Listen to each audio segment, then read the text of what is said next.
Welcome everybody to another episode of STARCASTERS, episode 2. Thank you all for whoops, messing up my thing. Thank you all for joining us. We've got some interesting stuff to talk about today. I am your host, Evan Prince, here with Jular and Gabriel. Thank you guys for joining me once again. How have you guys been doing? Jular, how's your day going, man? Yeah, it's been going on all right. Nothing to complain about. I've been listening to the radio drama for Dark Empire because I had only read the comic books before this, and it added a lot of extra stuff that I don't think it needed, but it was certainly an interesting experience. Yeah, we're gonna have some fun stuff to talk about on that one. Gabriel, how have you been, man? Been pretty good. I didn't need to catch up on Dark Empire because it wasn't that long ago that I read it, and it has been burned into my memory again. So I think I'm perfectly fine on that. You are currently home from you're currently home from university, right? Yeah. So this is all my right over there is all my Star Wars books. That you can see, like, get a peek of there, which is like absolutely tons of them. Just got loads of horror stuff there. Yeah. All right, cool. Nice. So we're gonna go over some recent Star Wars announcements, some stuff I wanted to ask you guys about. Um, just the first one I think we got to talk about. Did we talk about Fate of the Old Republic at all last episode? It hadn't I think been it was announced. already announced. Yeah, the day Yeah, it was after. just Yeah. about Yeah. So what do you guys think about that? Casey Hudson, OG. He worked on Mass Effect. He worked on KOTOR 1. He's back. They're doing Fate of the Yeah. Old Republic. What do you think? Well, I think it's going to be bringing the Old Republic into Disney canon, or at least an interpretation of it. So that's exciting, I guess, because at the moment the Old Republic kind of sits in a weird zone of being like not canon but still in production.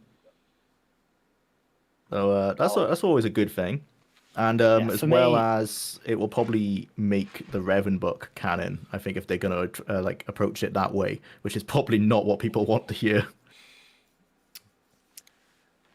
What do you For think, me, Gabriel?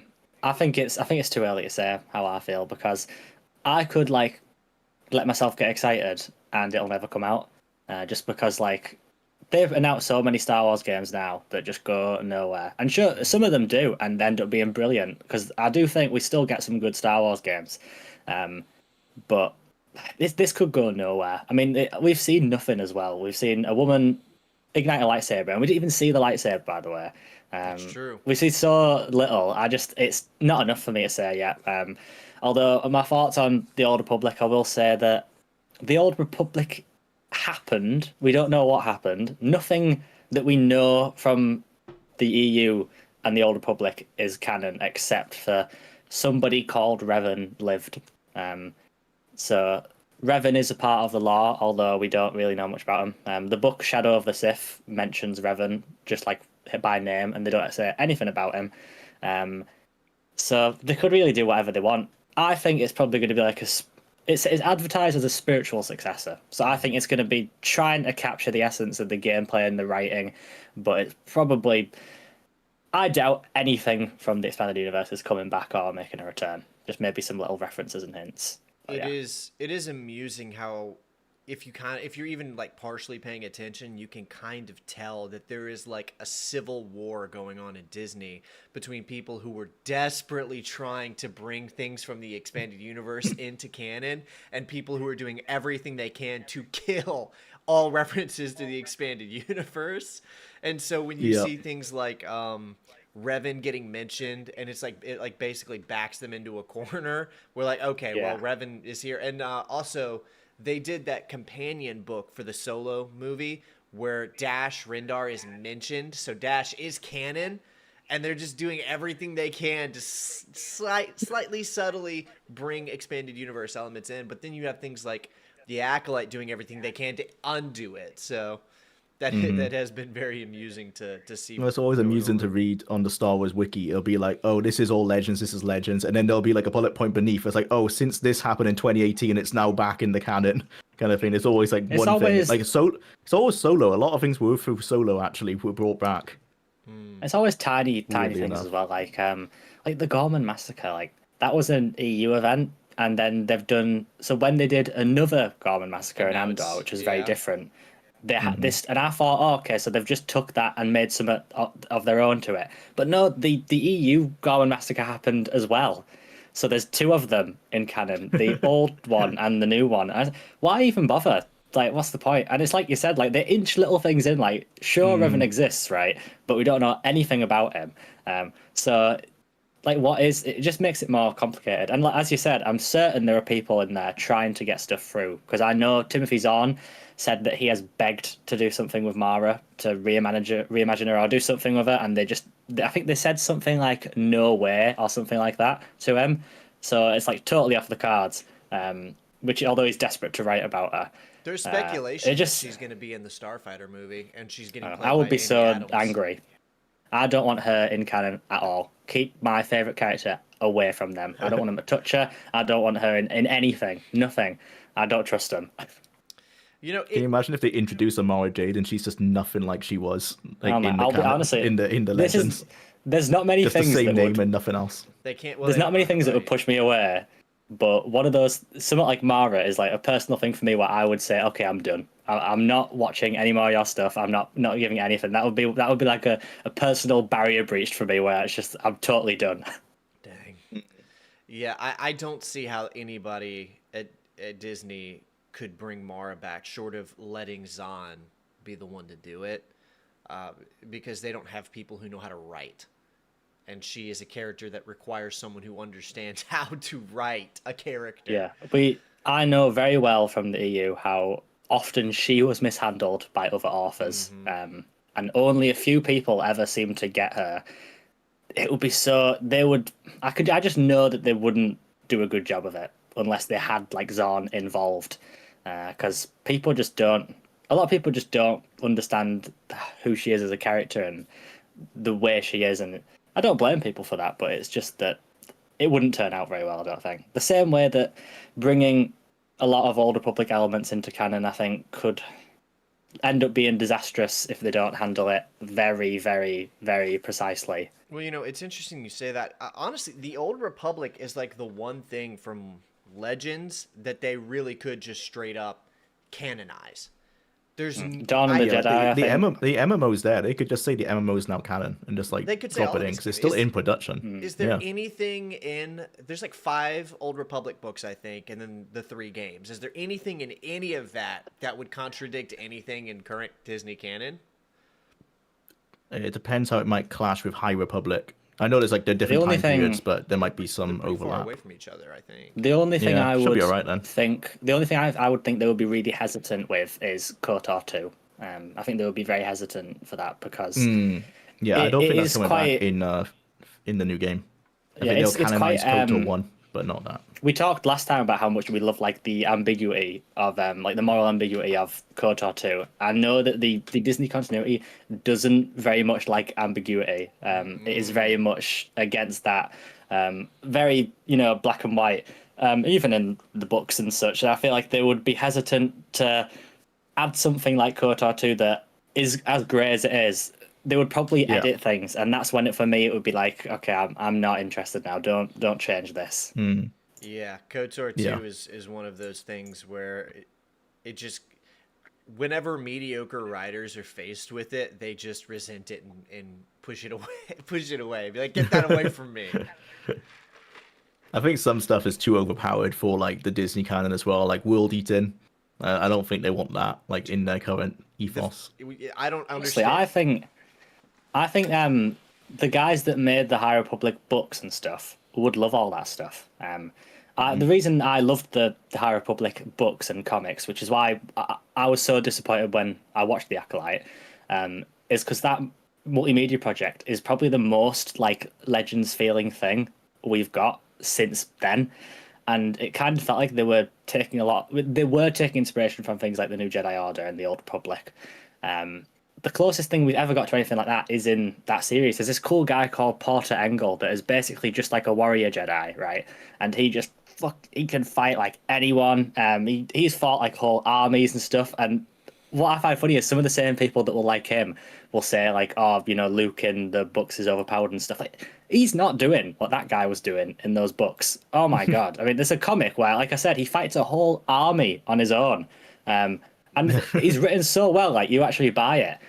Some Yeah. people are just allergic to like powerful stuff. I think we said that before last time. Well, but, they're doing that with Vader a lot. Like in his comics, Vader is just aura farming all the time. Like he'll just go to a planet and just kill Even in the like half the Kenobi planet because he series. can.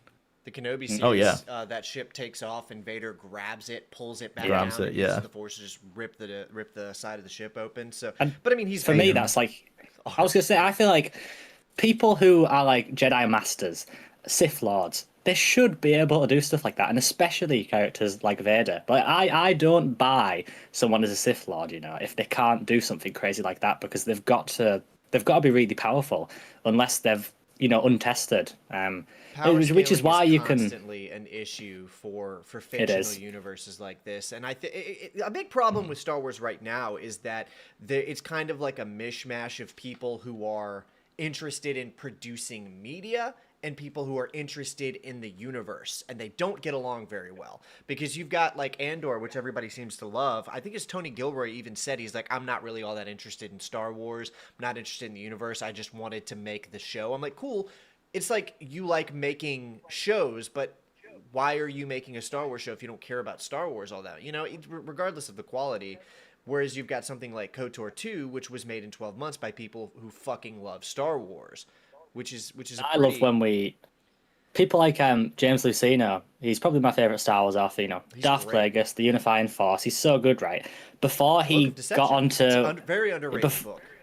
before he got onto working on NJO, he read all the Star Wars books that were released so that he could know the lore, so that he could reference it all. So he read everything, and that's why his books especially reference everything out there, because he loves to know the universe and to be able to pull everything that he wants and reference everything, and to make his books. This is why I think his books work so well. Is his books feel like it's a part of a wider universe, because it's conscious of everything else going on.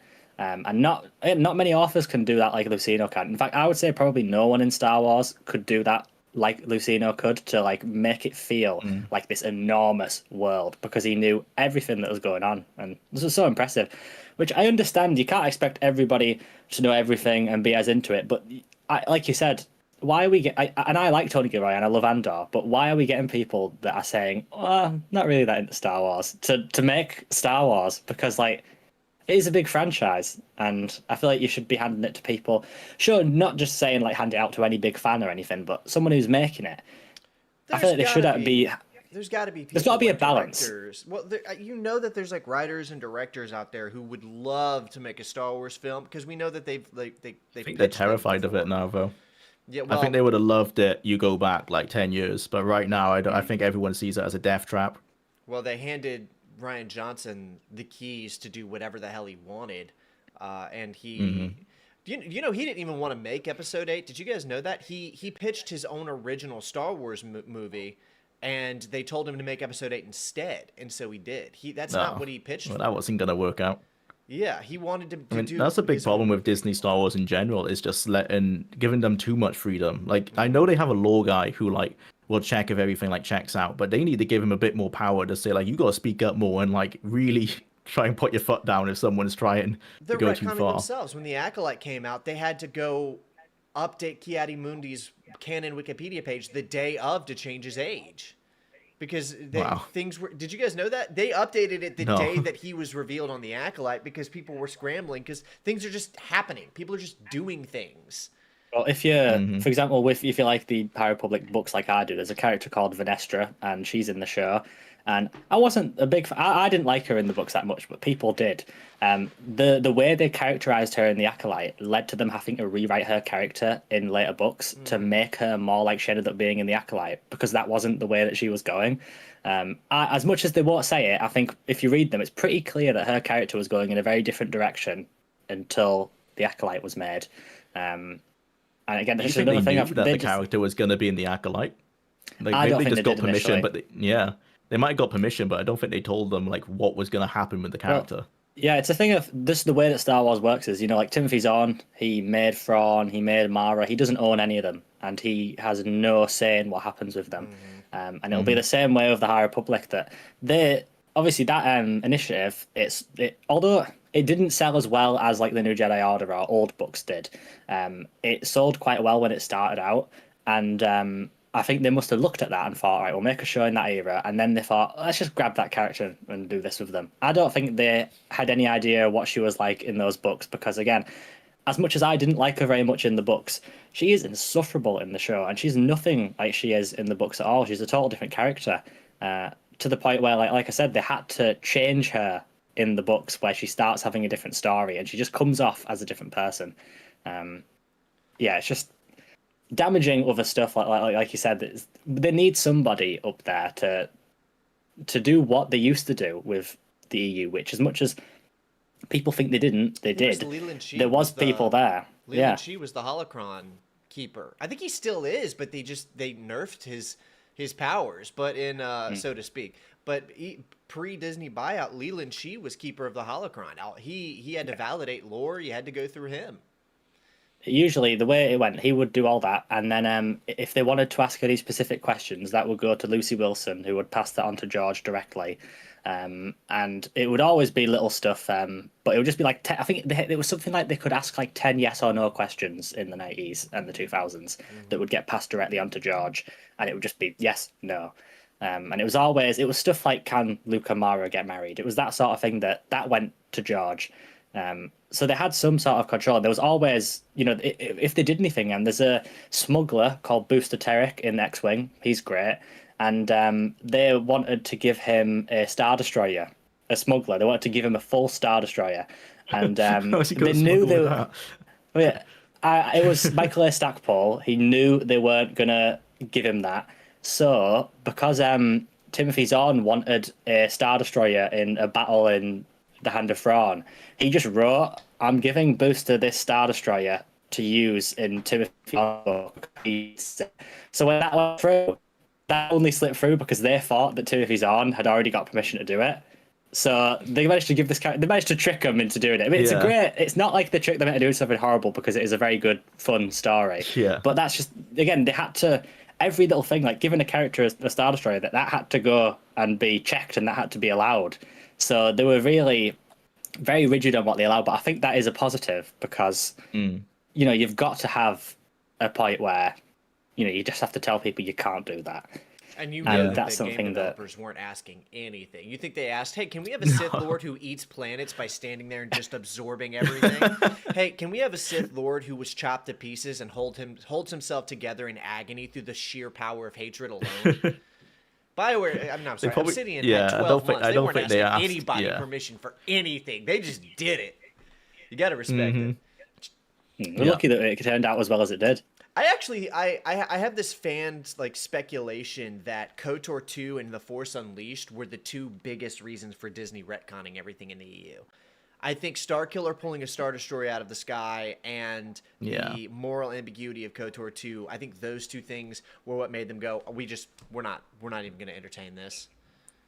I think that's definitely what made them cancel everything that was in production, because they were like, there's no way we're letting you do that again. J.J. Abrams always joked about one of my favourite bits, which is when Chewie dies in The New Jedi Order, and he always was like, he's always, they dropped a moon on Chewie. It's not all what happened, by the way, but it was very much an intentional thing. I could go into depth onto how that puts a really great story moment down, but again, it's just one of those things where they just sort of went, that old thing's, that's silly. We don't want to do that. Yeah. JJ made fun of that and then proceeded to blow up 6 planets in 30 seconds in The Force Awakens. And I think one of those was implied to be Coruscant, even though they doubled back on it. They implied it definitely looked like it was meant to be. Yeah, because the idea is that he blew up the New Republic. He blew up the entire New Republic. Yeah, that was the idea. Which is and they just did it all in 30 seconds. They're like, oh yeah, we blew up the New Republic. And then they retconned all of that, I'm pretty sure. But JJ making fun of Chewie's death and then proceeding to try to blow up the entirety of the New Republic in 30 seconds just to justify the resistance. Come on, JJ. What are you talking about? But there was a whole campaign of being we're not using legend stuff. Wasn't it the quote there's nothing, we have no reference material or something like that. We have no source material. And then I think the topic of this video is essentially the sequel trilogy. So much of the plot points in the Dark Empire come back in the sequel trilogy, and this is one of the most controversial and hated parts of Legends. And they were like, "That's what we're gonna remake. That's what we're gonna use." Embarrassing. Somehow Palpatine returned. Yeah. At least they Luke actually set that up better in the comics than Luke they did didn't in the fall to film. the dark side, but he did basically go dark side in The Last Jedi by falling into apathy. Yeah. Yeah. Actually, I think I prefer dark side Luke because he's still doing things. Like Luke doesn't give got up, Midnight and Meeting going in to the the chat. dark What's up, side's not brother? giving up. It's like it's going evil. Like you're still doing something. Yeah, Going to man. this complete nihilism and like I'm just gonna sit it out and not do anything. That's not Luke. At least dark side Luke I can get behind. It's still Luke that's like actively And Luke's trying to do what problem he has- thinks is right.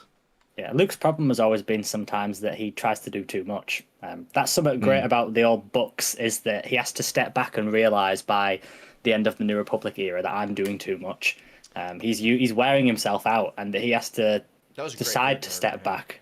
Yeah, And it is was slow, amazing. it was earned. And again, with the new Jedi Order, he steps back too far. To the point where he has to think, okay, well, now I need to find a balance. I have to step in. I have to take action, but I can't do everything myself. And it's a great character arc, like 2 character arcs back to back that are amazing. Again, he wants to do so much. That's Luke's problem. He wants to save everybody. He wants to help everybody. That's just something he can't stop it. That's why he's such a good person. That's why he was the perfect person.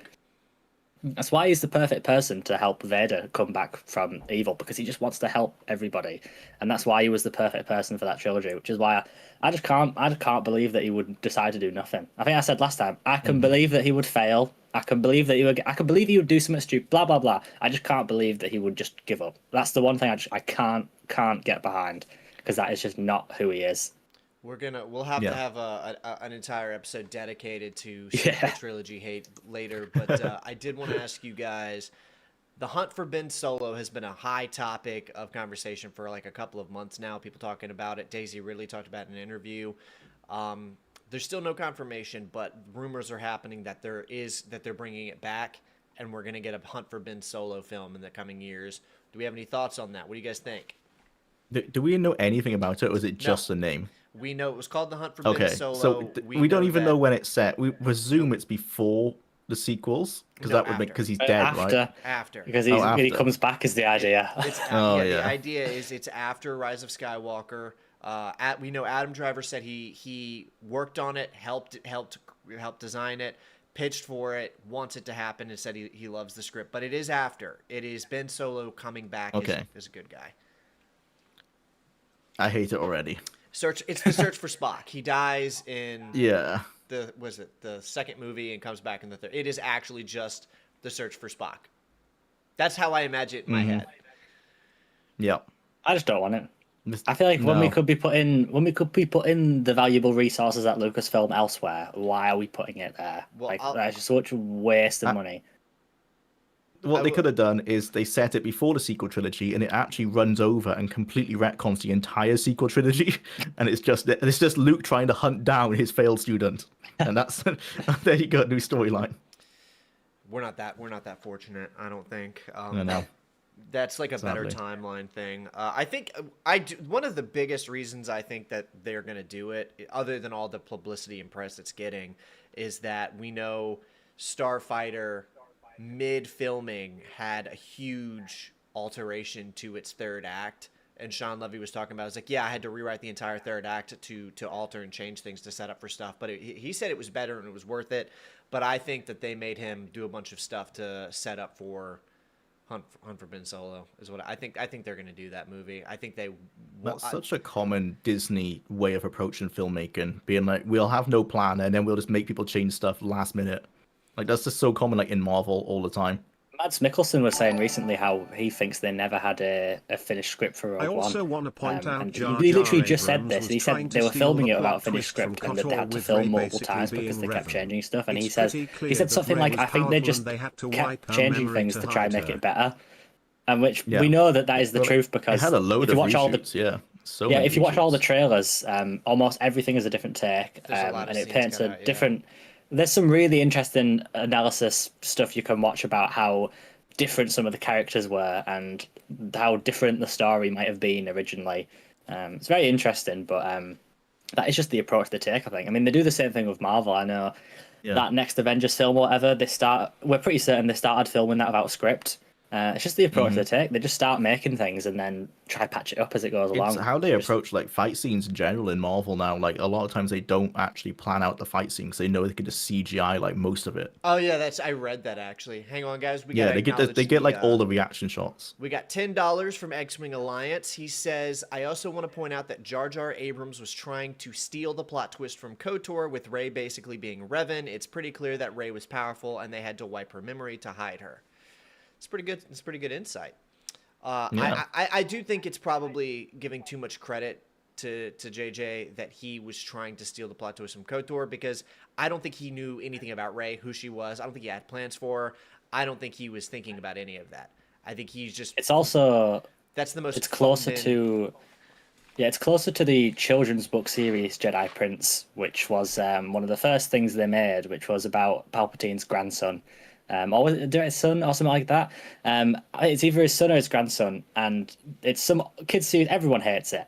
Everyone jokes about it, and it's How did pretty they manage much to that take same all idea. Of the worst ideas from All the left? worst stories. I don't know. Oh my god! It's like I they don't were know. doing it on purpose. I know they weren't, because I don't think that they care enough about Star Wars to be that vindictive about it. But damn, it sure seems like. I think it just it shows how so the early EU made a lot of mistakes, and it was rectified over a few years, and then we had quite a smooth run from the 90s and 2000s. I think it shows that when they tried to disband it and not even look at the mistakes it made and learn from them, that they ended up making the same mistakes because they went with the mentality of we can do better and let's not even look to the past. And they ended up doing all the same stumbles. They did Dark Empire, they did Jedi Prince, they did the whole thing of nobody stepping in and saying don't do this, don't do that, not listening to George. They made all the same mistakes, and like I said, luckily the EU had George and he stepped in at some point and they started to rectify things and they started to adjust and tweak things, and it was very smooth from then on. But they just did the exact same thing, and I unfortunately don't. I think they have gotten a little bit better, but they've not entirely learned the lessons that they should have learned from that at all. I think really. Disney went through a run of like giving Filoni like a load of things. I think like especially still I was like when actually he about to had say Rebels. And they're still doing that, aren't they? Like Filoni still runs probably like half the shows. It seems like that is their approach now, but I think most of us here aren't a fan of like Filoni stuff, right? So that's not the direction we want, really. I was literally just about to say basically what you just said, man. I was gonna say that Yeah. they are just doing things on the fly, not planning, not doing anything, because the only time they are planning is when it's Favreau and Filoni. So there's like two things happening. You have all the Disney executives just doing whatever they think will work right in that moment, and you have Favreau and Filoni trying to plan something out with like the Mandalorian and the connectivity there. So there's like a plan that I don't like, and then there's totally unplanned, and they're both happening at the same time, congruently with one another. I So it's think like, pick your even poison. then, I'm pretty certain like they didn't plan for Grogu to come back for quite a while, and maybe come back like after having been trained by Luke or something like that. Hell, Like no, I'm they said it. sure They said that was the case. I'm The movie sure that's like coming, they didn't plan for that. yeah, they I think that's obviously purely the just execs being like, make a buddy cop film, go. well, obviously Disney said, "Are you serious? Do you know how much money little baby Yoda is making us? Get him the It's fuck back! so Like, clear come on." what happened, and I Yeah. think it was Yeah. much to Favreau's chagrin, to be honest with you. Yeah. And as much as I have negative feelings towards Dave Filoni, I don't think he probably was that happy with them bringing don't Grogu think back. so I'm sure he either. was alright to do it, but yeah, I don't think that's what he wanted. I I don't think that's don't- what him or Favreau wanted. I don't love Filoni's writing style. I don't really love how he perceives Star Wars.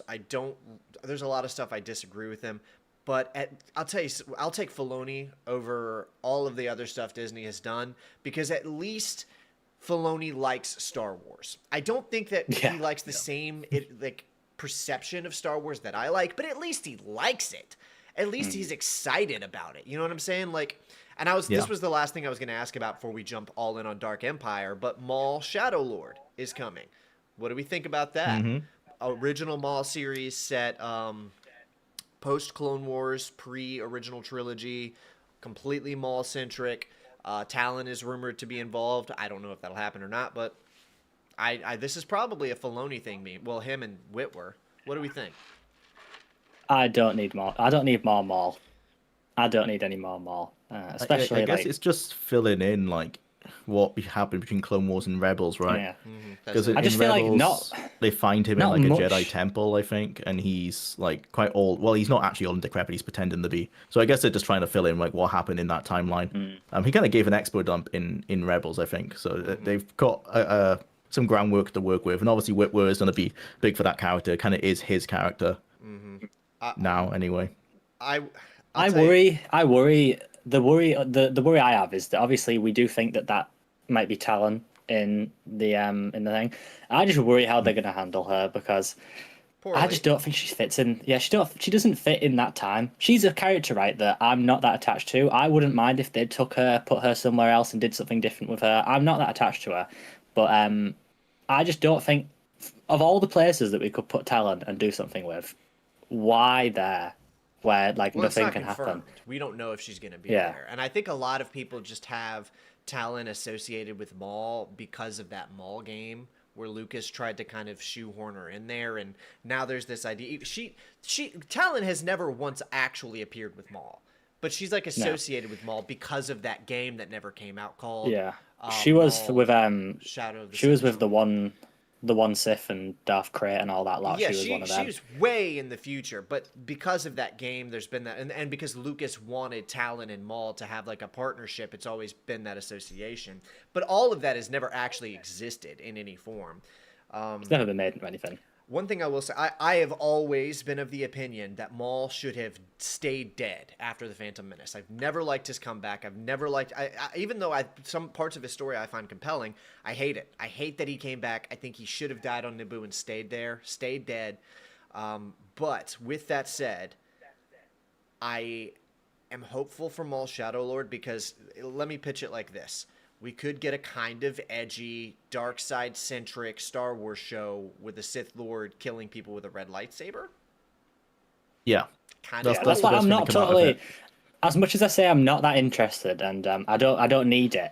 I'll give it a shot. Like it could be fun. It could be something fun Yeah. that's different. It's the most So, I interesting thing I've seen. Disney are fully on propose. board of like R-rated, like 18+ rated stuff now, like especially since they Andor had like did the well. most recent Deadpool film and Andor, yeah. So they're totally like for that now. It's the Daredevil's a tone that bit more worries me mature as because, well. Like the new Maul has always been like in children's shows, right? Like since Phantom Menace, he's been in children's shows, and his episodes have been the darker ones. But like, Yeah. what tone are they gonna go with? Are they gonna lean into the darker side? Or are they gonna have that kind of like diametric, Especially kind of it still having being a that little bit of children's cartoon. bit? Yeah, I don't think if they were gonna delve in, if they were gonna experiment with like some adult stuff with the start of a cartoon, that's the only like. It might be a little bit more mature, but Well, I think a cartoon is the I only don't know. place where they'll really give it to. And they have said on record, I think 2 days ago actually, they said that Maul Shadow Lord will have a different style of animation unlike anything they've done before, which makes me think, okay, are you guys actually really trying to give us like kind of a more mature? I don't think it's going to be like R-rated. I think PG-13. Yeah, no. I don't think that we're Yeah. going to hear like swearing. it's not but- gonna be like Sin City, like the comic book or anything. but I do No. think that we might see some dismemberment.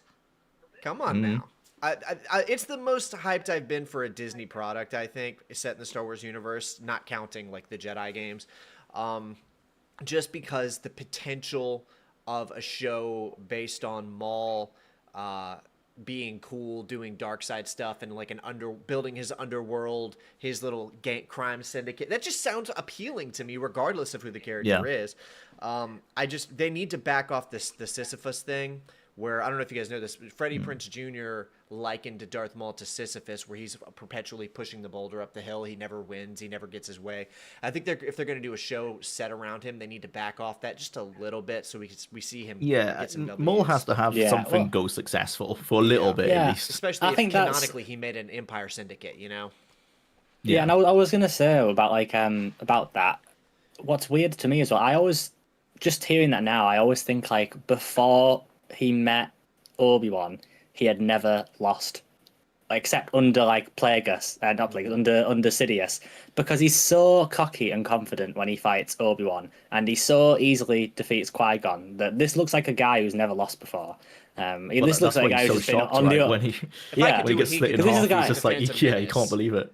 if I could be doing what he was doing in the Phantom Menace, I'd probably be pretty arrogant too. By the way, I mean, Yeah. if I could do backflips and force powers and play with a double-bladed light, I'd probably be pretty cocky. Yeah. Yeah. I'm surprised Sidious didn't beat that out of him, to be honest. Sidious loves doing it himself. If you remember in Revenge of the Sith. Yeah, true. I always find a This is way to triple bring up swirl. the 360 death spin. Come on. Yeah.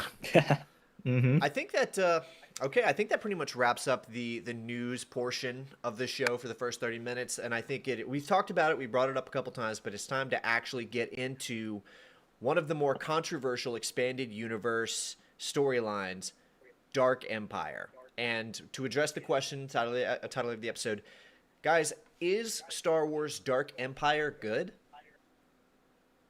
No. No. I wanted to say yes because I was a big, not defender, because I've never been like one to go online and defend stuff, but on Star Wars anyway, on my channel it's basically that. But in terms of like, I'd read this comic book, I've still got them all, when I was like 10 years old. So I have the entire series of the original Dark Empire, not the sequels. And I loved it. And I read it like 4 or 5 times in 1 year. And I pretty much never touched it again. But in my memory, it was perfect. And I've realized now, after researching for this episode, nostalgia really is very strong. Because normally most things I'm nostalgic about, I continue, like with games, I continue to play them like every year. So I know like, oh, I wasn't nostalgia. Like this actually is really good. This is not. It's not that good at all. And I had actually misremembered quite a lot of things. I think my brain had made like its own mind canon to fill in the bits that weren't good.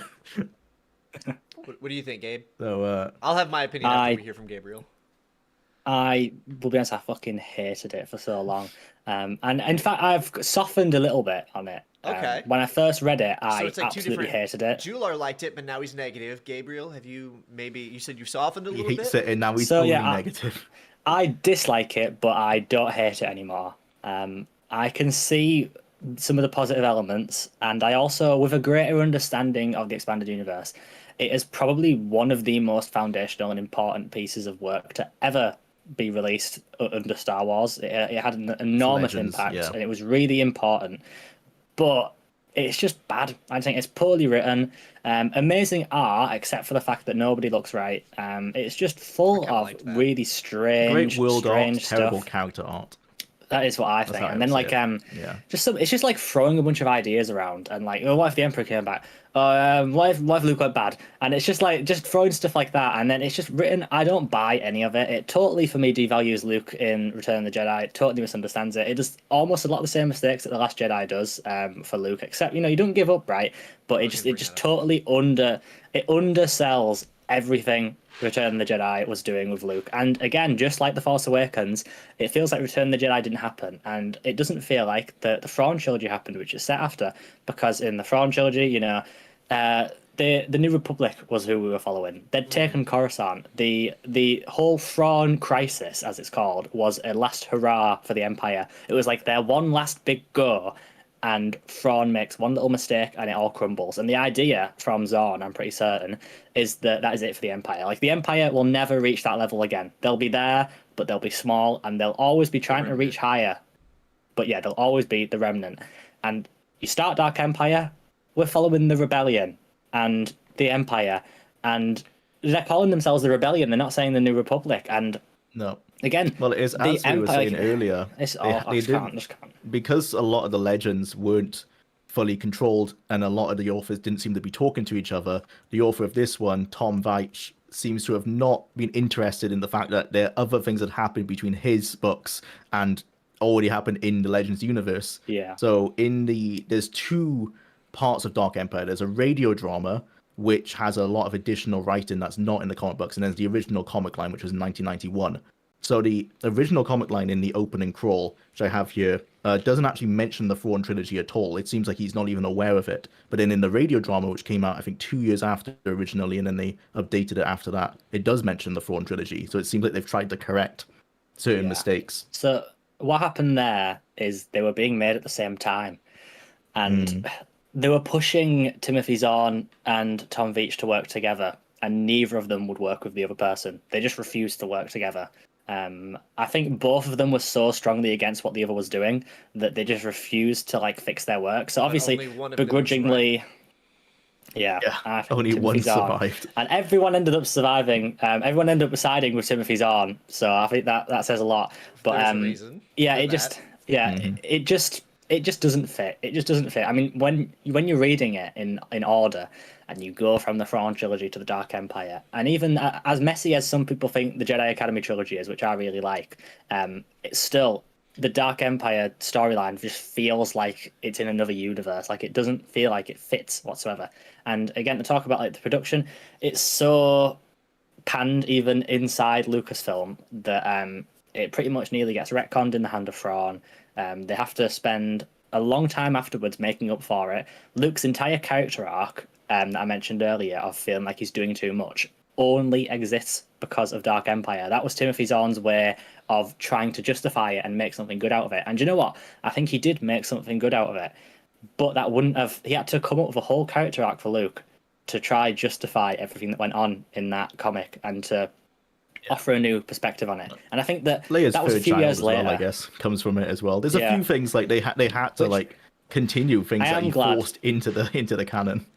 I am glad at least that we did get Anakin Solo because I think he is a top 5 Star Wars character for me. No thanks to Tom Veitch other than creating him because he's just a baby in that story. Yeah. But at least that did happen, even if that obviously wasn't the plan. Again, like we were saying before this started, like Timothy Zahn made Jason and Jaina, and I'm certain that Tom Veitch just thought, I want to give him a baby, and then he thought, oh, they've already got 2. Just Yeah, give he him just another mentioned it in a one. throwaway line. Oh yeah, I've Yeah. only got 2 kids, but I got a new one coming. Just like thrown in there. Yeah, it's again just like instead of thinking like surely he should have thought, oh wait, they've already done that. Okay, I'll do something different. Yeah. You know what? Forget that. There It was was just like, no oh, I'll leeway just do it given. anyway. Yeah. Yeah. He has this plan, and he's not going to change it when someone Yeah. tells him, "Oh no, that's already been done." He's like, "No, well, we'll put one line of dialogue in and we'll fix it." At least what we do know is the 2 things that George thinks about it. We have an idea. I'm sure he likes the artwork because he loved the comic art all the time. Everybody, it's a common story said. Now I don't know how true it is, but I hear it all the time. That look, that is amazing. Like art, isn't landscape it? shots. Beautiful like, art. The landscapes Incredible. are beautiful, yeah. And But like it's an entire it's a spread. common it's a common story that he supposedly bought everyone copies for Christmas of one of the issues or something. Which if he did, I'm sure it was just because of the artwork. But we also know Yeah. from Lucy Wilson that Dark Empire was the reason George got involved in the EU because he didn't like the Emperor coming back. And it was when the story is that she bumped into him and, you know, they were talking about how well things were going with books and comics and stuff and everything that she was doing. And that he said, oh, and the Emperor coming back, I'd never do that. That wouldn't happen. And then apparently she said to him, well, how are we supposed to know that? You don't tell us anything. Because he specifically chose to not be involved. So then they came up with the whole, you know, we got Leland Chi and we got the whole questions and all the stuff having to go through George is a result of Dark Empire, which is another good thing that came from it. Greatly benefited, yeah. Yeah, which I think Look at the saved the EU. aura font on Luke. I'm glad you said that. Like, That's my Sith big Lord point Luke. about. That's my big point. I'm glad you're showing that art too, because that was my big point about my opinion on Dark Empire whenever Gabriel's done. Yeah, you could go now if you want. Oh, okay. Well, I had never actually read Dark Empire. Well, I didn't. I still haven't read it. I listened to the audio drama, but I had never listened to the audio drama or read Dark Empire until we decided to do so for this episode, specifically because I already knew everything about it from partaking in adjacent media, and I knew that it wasn't very good. And I always thought the Clone Emperor was stupid, and I just didn't want to. I knew that Luke faked falling to the dark side. I knew that the fake Emperor thing. So I knew enough about it to not have to consume it as media, and I avoided it. But I listened to the audio drama, and I will tell you, first off, it is bad. It is not good. But there is one thing that Dark Empire does really, really well, and it's what Jular just said, and I want to point it out. This story has mad aura. It just does. Yeah. Half the series is aura farming, and I went through kind of my own personal character arc that I went through in my late teens, early 20s.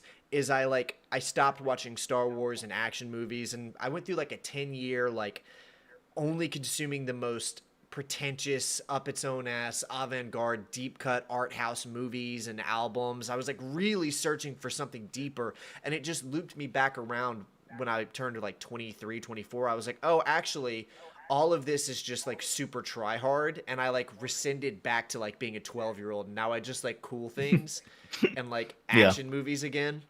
So it's like I did it. I AI watched... controlled world destroyers. There's just like stuff like that, like really Bingo. Cool ideas. That's it. Like That's exactly what I was yeah. going to say. It's like, yeah, the story sucks, but world destroyers though. V-Wings, bro. V-Wings went on to impact the EU forever. V-Wings fighting world destroyers, bruh. Luke Skywalker in Vader's This is one of the armor. first books that like fully canonizes Boba Fett coming back. He brought back surviving the Sarlacc pit. Yeah, but he survived the Sarlacc pit back in again Marvel, in the Marvel comic. But this was the first one that really used it. Yeah. Yeah, because those Marvel comics were not even canon to the EU. They totally discarded them. But they would pull little things from it. That they would make canon, like Lumia, who was in Legacy of the Force. Right. This is a little tangent I'll escape from quickly, but for some reason, apparently on theforce.net, people were asking for her back from the comics. I don't know who the hell wanted that, but because they were so desperate to please people at that point, they just thought, oh, just do that, just bring her back. But yeah, there's some of the wildest stuff that happens in those Marvel comics. Obviously not canon. There's something that came back. Didn't the Sarlacc pit just spit Boba Fett out or something? Like, didn't he just like pretty much? He just comes back out or something? Yeah. Yeah. And then and now that's Disney canon. So you can, like we were saying, like Dark Empire is so influential. The sequel trilogy, if you listen to on YouTube, search Dark Empire the Definitive Edition after this podcast, and that is the best viewing way of seeing it. It's basically 2.5 hours. It's like a film, but it's a radio drama with the artwork of the comics. It's very that is, if you watch that after the sequel trilogy, you'll be like, this is the sequel trilogy. Like Disney just watch this, or J.J. Abrams watch this and be like, that's what I'm doing. And then like copy all of that. As much as I have problems with Dark Empire, and as much as I find it a slog to read through, and I can hate on it all day, it has Luke and Han and Leia, and that will forever. That's always going to be more readable and more enjoyable. Yeah. It's just it is more fun and cooler than the sequel trilogy ever got for me. It's undoubtedly Star Wars. Yeah. It's just Star Wars at its worst. Yeah, I guess that's the problem. But at least it has some fun elements to it. That's Dark Empire lives and dies on its ideas, because it's like, I think Jular was saying earlier, it's like they were doing a whole bunch of stuff. There's just a bunch of ideas, and a lot of those ideas are super cool. Some of those ideas are super dumb. It's trying to be a lot of things. It needs a trilogy, not like a Dark Empire trilogy, but it needs like a film trilogy to flesh out what it has. Like Luke going bad, I think super cool. You can do something with that, but it's basically half a comic, and then he's like, "Oh lol, actually, I'm just pretending to be bad," and it's like he didn't actually fall, and there's nothing done with it. Yeah, and it's again, like very short-lived. It's over like one comic. I think the most damaging thing is the placement, because where it is in the timeline doesn't make any sense. Again, Luke right after Return of the Jedi, maybe more vulnerable to that sort of thing. Basically, like 6 weeks after Return. That's what it feels like. It feels like it's just Return has just happened, and they're still trying to fight and like take out the remnants of the Empire. But it's actually been 6 years. And that's the thing as well.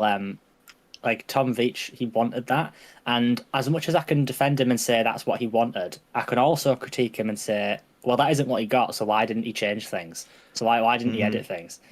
We don't know how far were they in production. We don't know. Was it too late to change that thing? I don't know. But I just don't think. I feel like things should have been changed more. You know, like they should have pushed him to say, you know what, you have to change that. You can't do that. You're gonna have to edit control. I do love to imagine that there was a kind of an unspoken rivalry between Zahn and Veitch, and I like to imagine that Veitch was like, dude, wait until they see the world devastators and the Emperor's back, and Luke in Vader's outfit, all of which cool, but your dialogue sucks and your concept, it's like a lot of cool ideas, but just so poorly executed. Meanwhile, Timothy Zahn doesn't have world devastators, but he has a way better story, way better dialogue, better characterization. You never stood a chance. And I like to imagine that he was like, I know these ideas are going to look fire. And they did. That's not enough. It's just not enough. There's a To go world out with, there like- where I did like Mon Mothma's Veitch is giving out characterization. ideas, and then the Thrawn author is putting in his like dialogue and writing, and you're getting like those two together, and that would be like the ideal world. But obviously, they didn't want anything to do with each other. No, And I get yeah, the impression unfortunately. from what I know Very that Edison Veitch and wasn't. Tesla. Yeah, I know that Veitch was supposedly difficult to work with. Like, we don't know for sure too much, but there's a lot of issues that came up while he was there. Just quite a few. We know Cam Kennedy, who did the art, lost interest and didn't want to work on it anymore, and did quit. Obviously, he did Tales of the Jedi, but he wrote a novella set between Dark Empire 1 and 2 that introduces Cam Solazar, who just appears in Dark Empire 2. No explanation, because that novella was supposed to come out, and he, for some reason, is under the impression that George Lucas read it and loved it, even though that totally never happened. He seems to think that Lucy Wilson was George Lucas, because anything that went through her, he seems to believe went through George Lucas, even though George wasn't involved at that point. There's just loads of things, and I know he has badmouthed them a little bit. He did afterwards, after working on it, and I just get the impression he was a little bit difficult to work with, which probably is the reason why some of these ridiculous elements probably aren't as toned down. Someone might have told him to tone something down or change something, and he might not have listened. We unfortunately won't really know. The third part of the Dark Empire trilogy was cut short. It's only two. It's 2 entries, isn't it? Yeah. Yeah, But this is what I extremely find short. so weird, is Dark Empire ends, like, as much as I don't like it, it can just end there. But obviously it's sold... a close circle. Yeah, it doesn't need to go any It sold further. well enough that they asked for more, and then when he made more, that didn't sell well enough, so they had to cut it short. So Empire's End sort of closes it out in 2 issues, and I believe he wanted the full 6 that the others got. It just sort of happens, and yeah, it's just weird. And it's even stranger, because surely you would think, okay, now they're going to make him take into consideration Timothy Zahn's work. But it doesn't feel like that. If you read Dark Empire 2 and Empire's End, it still doesn't feel like it's taking into consideration the other stuff in the universe. He really wants to do his own story of Luke making a new academy and training students, because he finds other people that can use the Force, and he meets Cam Solazar, and that shit goes almost nowhere. Thank God we have. I'll have to talk about this to talk about Dark Empire. Kevin J. Anderson, who worked with Veitch on Tales of the Jedi, he does the Jedi Academy trilogy, which was the first book trilogy set after Dark Empire. And he is responsible, as much he made his own problems that other people had to correct, but he did help out, I think, a lot with the stuff that that Dark Empire did. Cam Solazar helps Luke train students. He helps them with lightsaber combat and stuff, and he becomes a part of that story thanks to Kevin J. Anderson not throwing it away, which I think is the right thing to do. He took it and made something good of it, and it was a part of the story. And I think, as much as I say bad things about it, some good things came from it.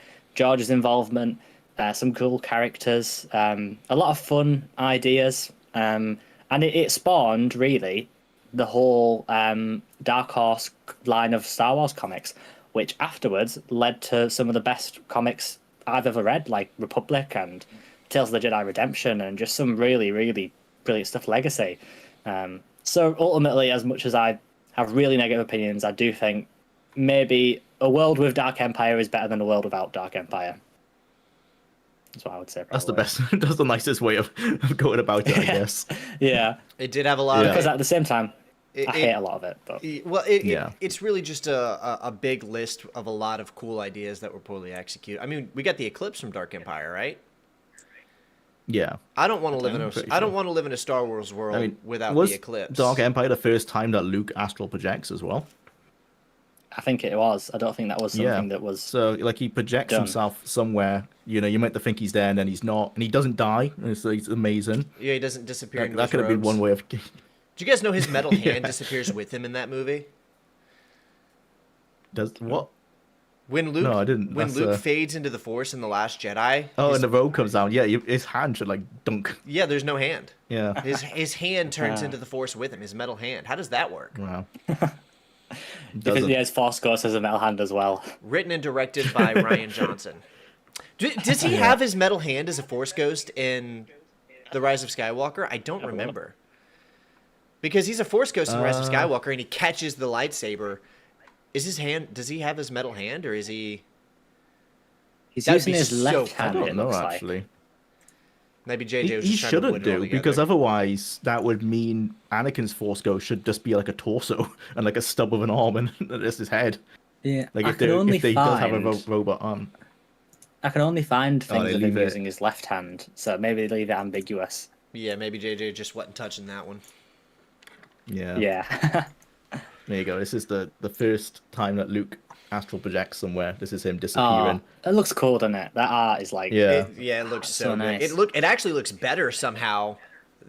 Seeing the Than in the physical on movie, his yeah. camera. No, I was thinking about the Oh yeah. the The thing with a lot of the artwork in the definitive edition YouTube video is all very zoomed in, so it doesn't hit the same way it does like on the page. Yeah. So obviously it's meant to be in a panel surrounded by other things. Like the artist wasn't just creating it in in its own little box. and also that glossy reflection. just Yeah, the kinda gloss adds- always help, but like kinda the adds colors into on the it. spreads, I just love like how it all ties in. Like it's really Yeah. well done. That I is like That's the that's the colours. I best like that, part of the comic book. I like that old comic art, like the 80s sort of style that was phasing out at that point. Because obviously you end up getting a lot of art, like Batman Year One. They had like, if you buy that, you're probably buying an edition with new colors. It used to look like it had a different color scheme to it, and Dark Empire still has that old sort of comic color scheme, which I am a fan of. I like the way the old comics looked. Did you guys ever Yeah. see that meme from iRobot where it's like, y'all got any good writing? And it's like, we got hype moments in aura. You guys ever see? Yeah. That's Dark Empire. It's not Yeah. not It good is, writing, yeah. but I I Dark think Empire has the opposite of KOTOR. You actually become a Chad if you turn Sith. Like this is meant to be Mark Hamill. Like he's got the squarest jaw ever. Like Yeah, it's crazy. Bro, the say stuff less. Yeah, the I'm on my counter knees like art is- Anakin, pledging myself to Palpatine's teachings right now. Give me that jawline. Yeah, Give me but that. if you go too far though, you become Palpatine, and that he's looking like the mummy right there. Yeah, that's anti-looks maxing right there. if you make a clone This body, you can be naked young Palpatine, Yeah, the which character. I art can't is what believe lets it that's in the down. comic. Kindled. I know. Yeah, there is a Kendall clone. Clones of don't Palpatine have- because they didn't. Well, yeah, they didn't finish cloning him as well. He's got like scaly skin, like he's not finished. I don't think. Yeah, and he So, is there you fully go. naked. Yeah, he's fully naked Look at and just, he has I love that nothing. that panel in the top left of where it looks like he's just flashing Luke. I love that. That's great. Head canon is Yeah. that clones don't have reproductive organs because they can't reproduce. That's my head canon. I liked the idea of a young emperor, like not just as Sheev. a series, like not it doesn't have to be like a clone, but like just like it's a series of young Sheev. I didn't like in the radio drama that he has the same voice. That pulled me out. Like it's like he looks 20 years old and he sounds like decrepit old man. I think Yeah. obviously they didn't have at the time the prequel trilogy to go off, so they didn't know that he would sound different. But Dark Yeah. science, cloning, secrets only the Sith knew. A real line someone wrote, by the way. It's funny that they say dark science, cloning, secrets only the Sith knew, when Attack of the Clones has Kaminoans doing cloning. Like, did Yeah. JJ not watch Attack That's- of the Clones? I'm well, maybe he considered the Caminos as like evil. Because the Caminos if you were think evil? well, the clones were eventually like in Order 66, and the clones were evil, and the Kaminoans are like just hardcore capitalists, right? They just go for the highest bidder. So maybe he's trying to make some level of commentary there that they don't care about morality. I think that's far deeper than J.D. Abrams ever thought about Yeah, that. he didn't actually. think about that. Yeah, he wasn't going that far. dark science. I I don't think think- if I said that to him, he would just be like, "Yeah, that's what I was thinking of at the time." I Yeah. agree. This is from I the same think movie with the Death Star dagger. So Yeah. I think that JJ never even thought about the prequels or Return of the Jedi when making any of his stuff. I think to him, Star Wars is just A New the Hope. original, A New Hope and Empire Strikes Back. He wouldn't call it doesn't a New Hope. consider Though. He anything would else. just call it the Star Wars. Cool. He would call it the Oh, yeah, Chronicles all of the stuff. Anakin Starkiller. Yeah, because he wants to flex that like he's an original fan. He's like, like, oh yeah, when we were I there, was watched it just called before Star Wars." McClunky. Did you guys know Sebulba says Yeah. McClunky in The Phantom Menace? I didn't know. Yes, I that. did know that one. He- That's, he go- yeah, that's where it was McClunky. originally from. Hell McClunky is going to be yes. the running theme of this podcast every single time. It's not just this podcast. Yeah. All of my live streams, I'm talking about McClunky. I'm actually designing a shirt where it just says McClunky Gate, God. and I'm gonna sell it. I'm obsessed with The character art McClunky. lets it down. Like, great art, but this is Han Solo. That's Chad Solo. That's I Giga know. Chad Solo. That's just generally all of them. No That's one him looks like who post they looks are. maxing. And so they have to, in the dialogue, they will often drop some context clues so you know who it's meant to be. That's a problem. That, you know, if Leia's there, she'll be like, oh, Han, and then it'll go to Han, Han will be like, oh, Leia. You know, just so you know, like, oh, that's who these people are meant to be. Because Oh, looking at that's them, the I had thing. no idea. That's the thing with Dark Empire as well. There's so many things that make me cringe. Like what we were saying before the podcast started. We were talking about him saying like Oh, yeah. about Down the for me, Force. fellas. Oh my So god, yeah. in the radio drama, the radio drama is much more extrapolated than the comics. The comics are quite dialogue heavy, but the radio drama has to have exposition for everything. And they decided rather than have a narrator, they will have the characters say the exposition. So Luke will walk down a long hallway and he will say, "Oh wow, R2, look how long this hallway is. So tall and dark. I feel so cold." And it's like, who talks Oh, like it's this? embarrassing. It's embarrassing. Yeah. It's so bad because like I mentioned on here before we started. I said this last time. I'm a big Doctor Who fan, and Doctor Who since the 90s has had audio dramas, and they I think are on par with and often better than the show, and they're so good at it. And there's a way you make audio dramas, right, where you use sound effects and music and performance to help the listener imagine things. And eventually, right, you're going to have to describe things sometimes. But if you do a good job, you can make the listener imagine all of that without having to say much all. And I think that not only is this an issue in the Dark Empire radio drama, it's an issue in all Star Wars audio dramas, even today. The first time they impressed me was with the last High Republic audio drama, where I thought they did a good job finally. But I've listened to the other two High Republic audio dramas, the Dooku Jedi Lost audio drama, and the same issue is in all of them. They either feel the need to add a narrator, but like as part of the story, which again, like what is the point of an audio drama if you're gonna have a narrator? But so they try to justify it as being part of the story, or they just over-explain things, and it's just Yeah. they need to learn better how to make audio dramas. I think. Well, like that with They're that missing hallway, out. you were saying when we were messaging, like all they need is like an echo.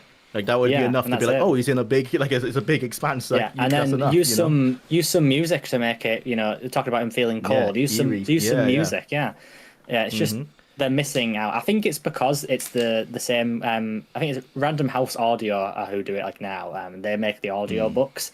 I think they also make the audio dramas, and I don't think they. I mean, this is just me speculating, but I don't think they have as much experience with the dramas as they do with the audiobooks, which is probably why they suffer so much with over-explaining things and all those issues. They still happen today, except for, like I said, the last High Republic audio drama they did was very good. The last one. The ones before it was still plagued by those issues, I think. But the last one was very, very well made, so they're getting better at least. But, I mean, to say they've been doing this since the 90s, it's took them a long time to get there. To get there, yeah. Yeah. Like the Dark Empire one as well, where it's written in a way where they seem to think someone listening to this has never watched Star Wars. So there's like a line in the first 3 minutes where there's a ship next to the Millennium Falcon gets blown up, and Han wants to turn around to look for survivors. And Leia's like, "Oh no, they're all dead. Believe me, I can feel it." And you think, "Oh, that's great." And it's like a second pause, and then she says, "Because of the Force." And I'm like, "What? Like, we already know that. Like, she said she could feel it. We get it." Like, why is she explaining to her husband in case he's looking at her like, "What do you mean you can feel it?" Like, it's it's that's not another necessary. thing. Like they do build up that Leia is like a Jedi now. She's becoming a Jedi. And she's like feeling things, but she couldn't feel that Luke hadn't actually fallen to the dark side, because like Luke could sense the conflict in Vader, and you could. Well, maybe she was conflicted because it turns out Luke was just faking the whole time, and somehow he convinced Sidious that he was faking. Like, he has Sith eyes. There are panels of him with Sith eyes talking to Leia, and Leia's like, "Oh no, Luke, you've fallen. Like, oh, I'll try. I need to bring you back." And then Luke's like, "Oh lol, no, I'm just like a spy, you know. I'm just here to steal the plans." Yeah. With Sith eyes, like that's how The it idea doesn't that- make. I wanted in my memory, Luke actually fell. Like that because he has Sith eyes and everything. I just thought like Luke fell and then Leia brings him back, but the entire time he's faking it. Like it just doesn't like how Gotcha. powerful is this Luke? That's like almost too. That's too powerful. I Yeah, like a powerful Luke, but Again, with We how got silly one over that on is. Sheev. With how silly that Yeah. is, at least they turned it into something interesting, and they came up with this idea that Zorn and Michael Stackpole came up with, that he was sort of tainted by that, in that trying into thinking he could trick the Force, that he sort of that that sense of superiority that he got, that sort of I can do this, I can do this like crazy thing, sort of plagued him for years. And he sort of became he became really powerful, but again, the Force, everything.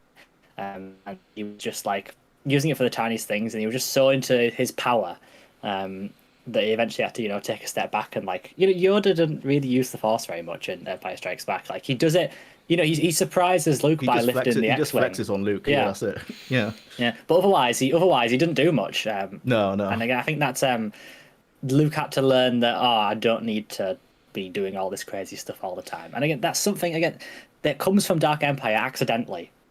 That's not what Veach intended, but something good that came from it. It is one of my favorite things to see when like a good author goes in and takes like bad ideas and like fixes them, because one of the things I can't stand, one of the things I hate the most, is when a new contributor is brought into a pre-existing universe, not necessarily Star Wars, any universe, and says these ideas are dumb, I'm ignoring them. It's like, no, because they're there now. If you're actually good, make it work. Yeah, that's what I love about it as well. They did that with the Jedi Academy trilogy, which I do really enjoy, but Mara is wasted and butchered in that. Not only does she join Luke's academy for like so short and then just quit, she has a fling with Lando and like all this crazy stuff that like is so ridiculous, right? Timothy Zahn and Michael A. Stackpole totally fixed that. She actually has a good reason for leaving. The whole thing with Lando was a mission that she was on and wasn't actually a thing, and none of that. And they fix it up, right? And then they give Mara and Luke a really good character arc because of those mistakes.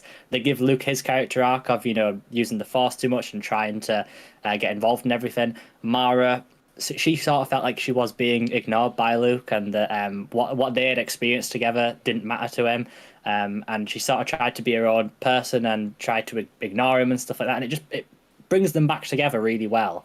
And it's like what you said, that just shows how talented both Stackpole and Zahn are, and that they got frustrated, obviously, because the stuff that they had set up was thrown out the window, and then they took it and made something good out of it. The same thing happened in X-Wing with Aaron Alston. Aaron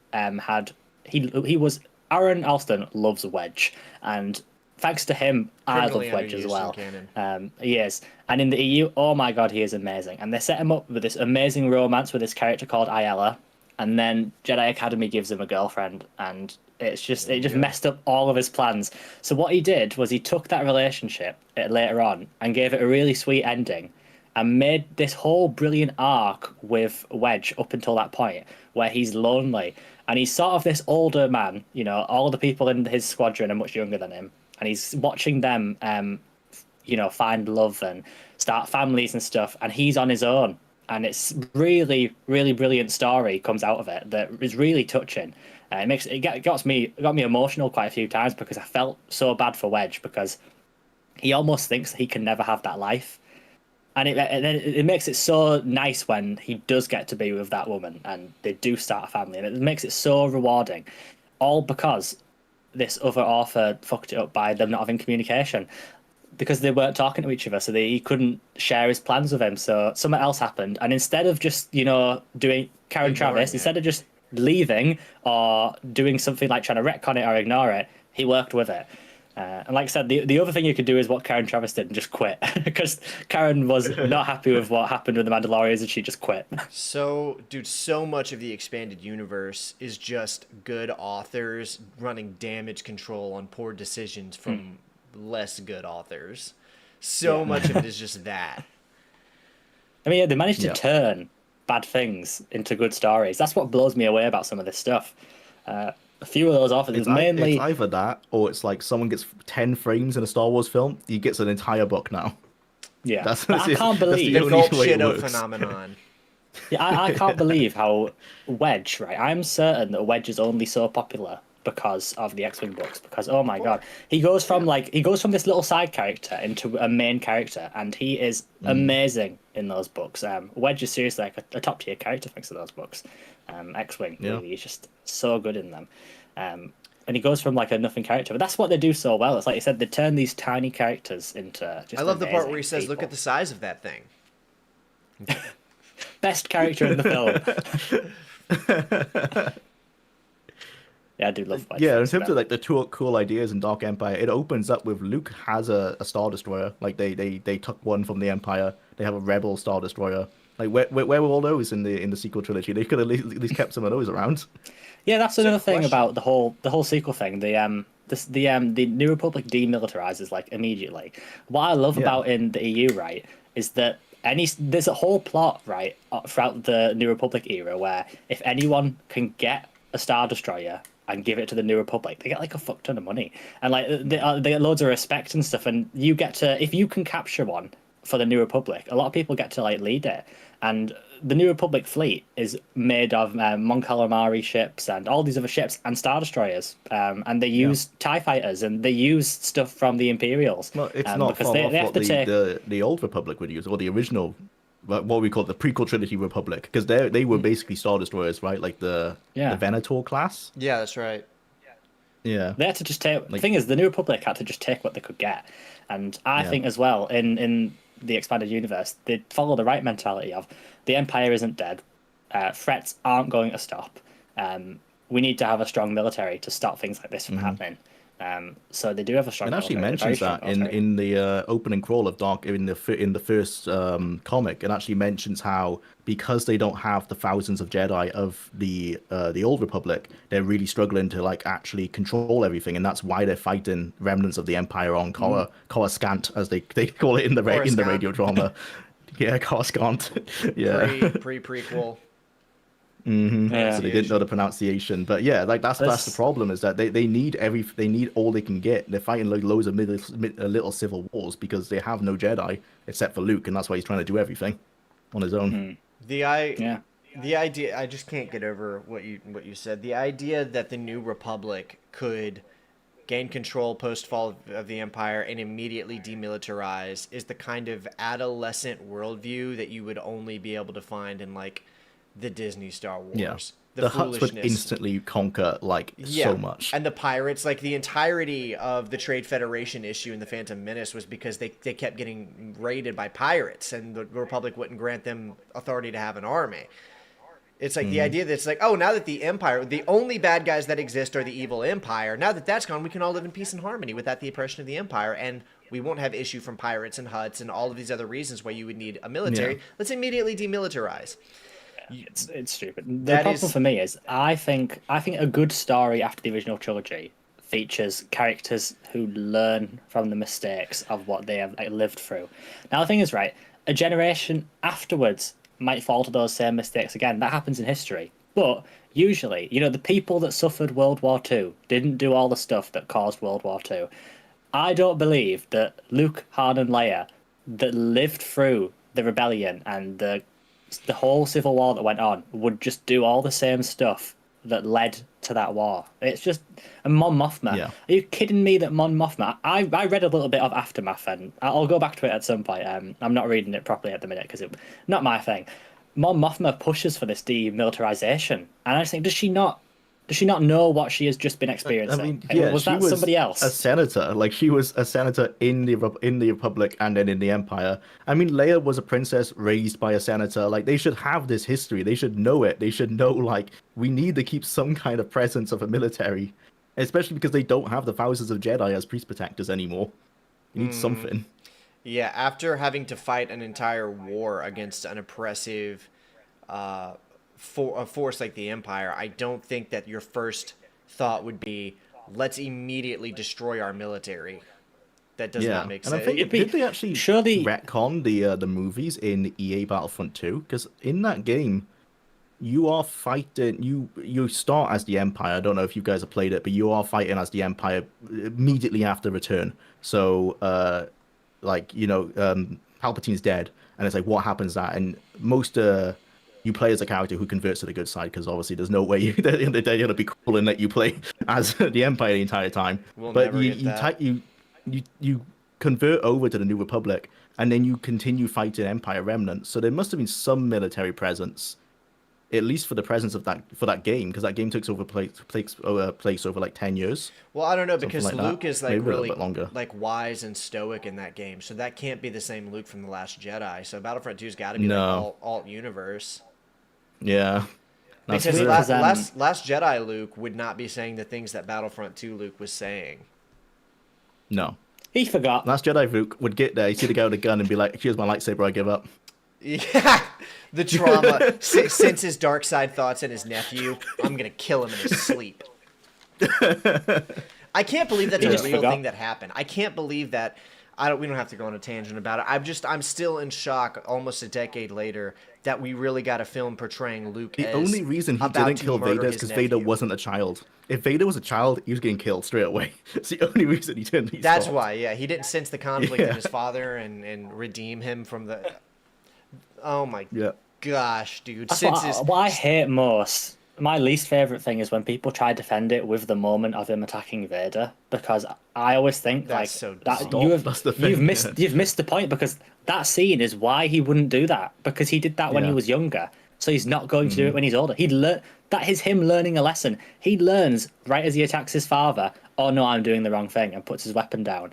Why would he do the same thing years later? That is Yeah. the whole point of that scene, is that he would never do that again. the amount of You should have people. just said it was a prank. Like, that was a big mistake on his behalf. Gotcha. The amount of people that I bet he's actually I- just doing some quick lightsaber practice. imagine Yeah. Joe, imagine sensing like hateful thoughts in a teenage boy and being like, "Gotta kill him." That's insane, Yeah. man.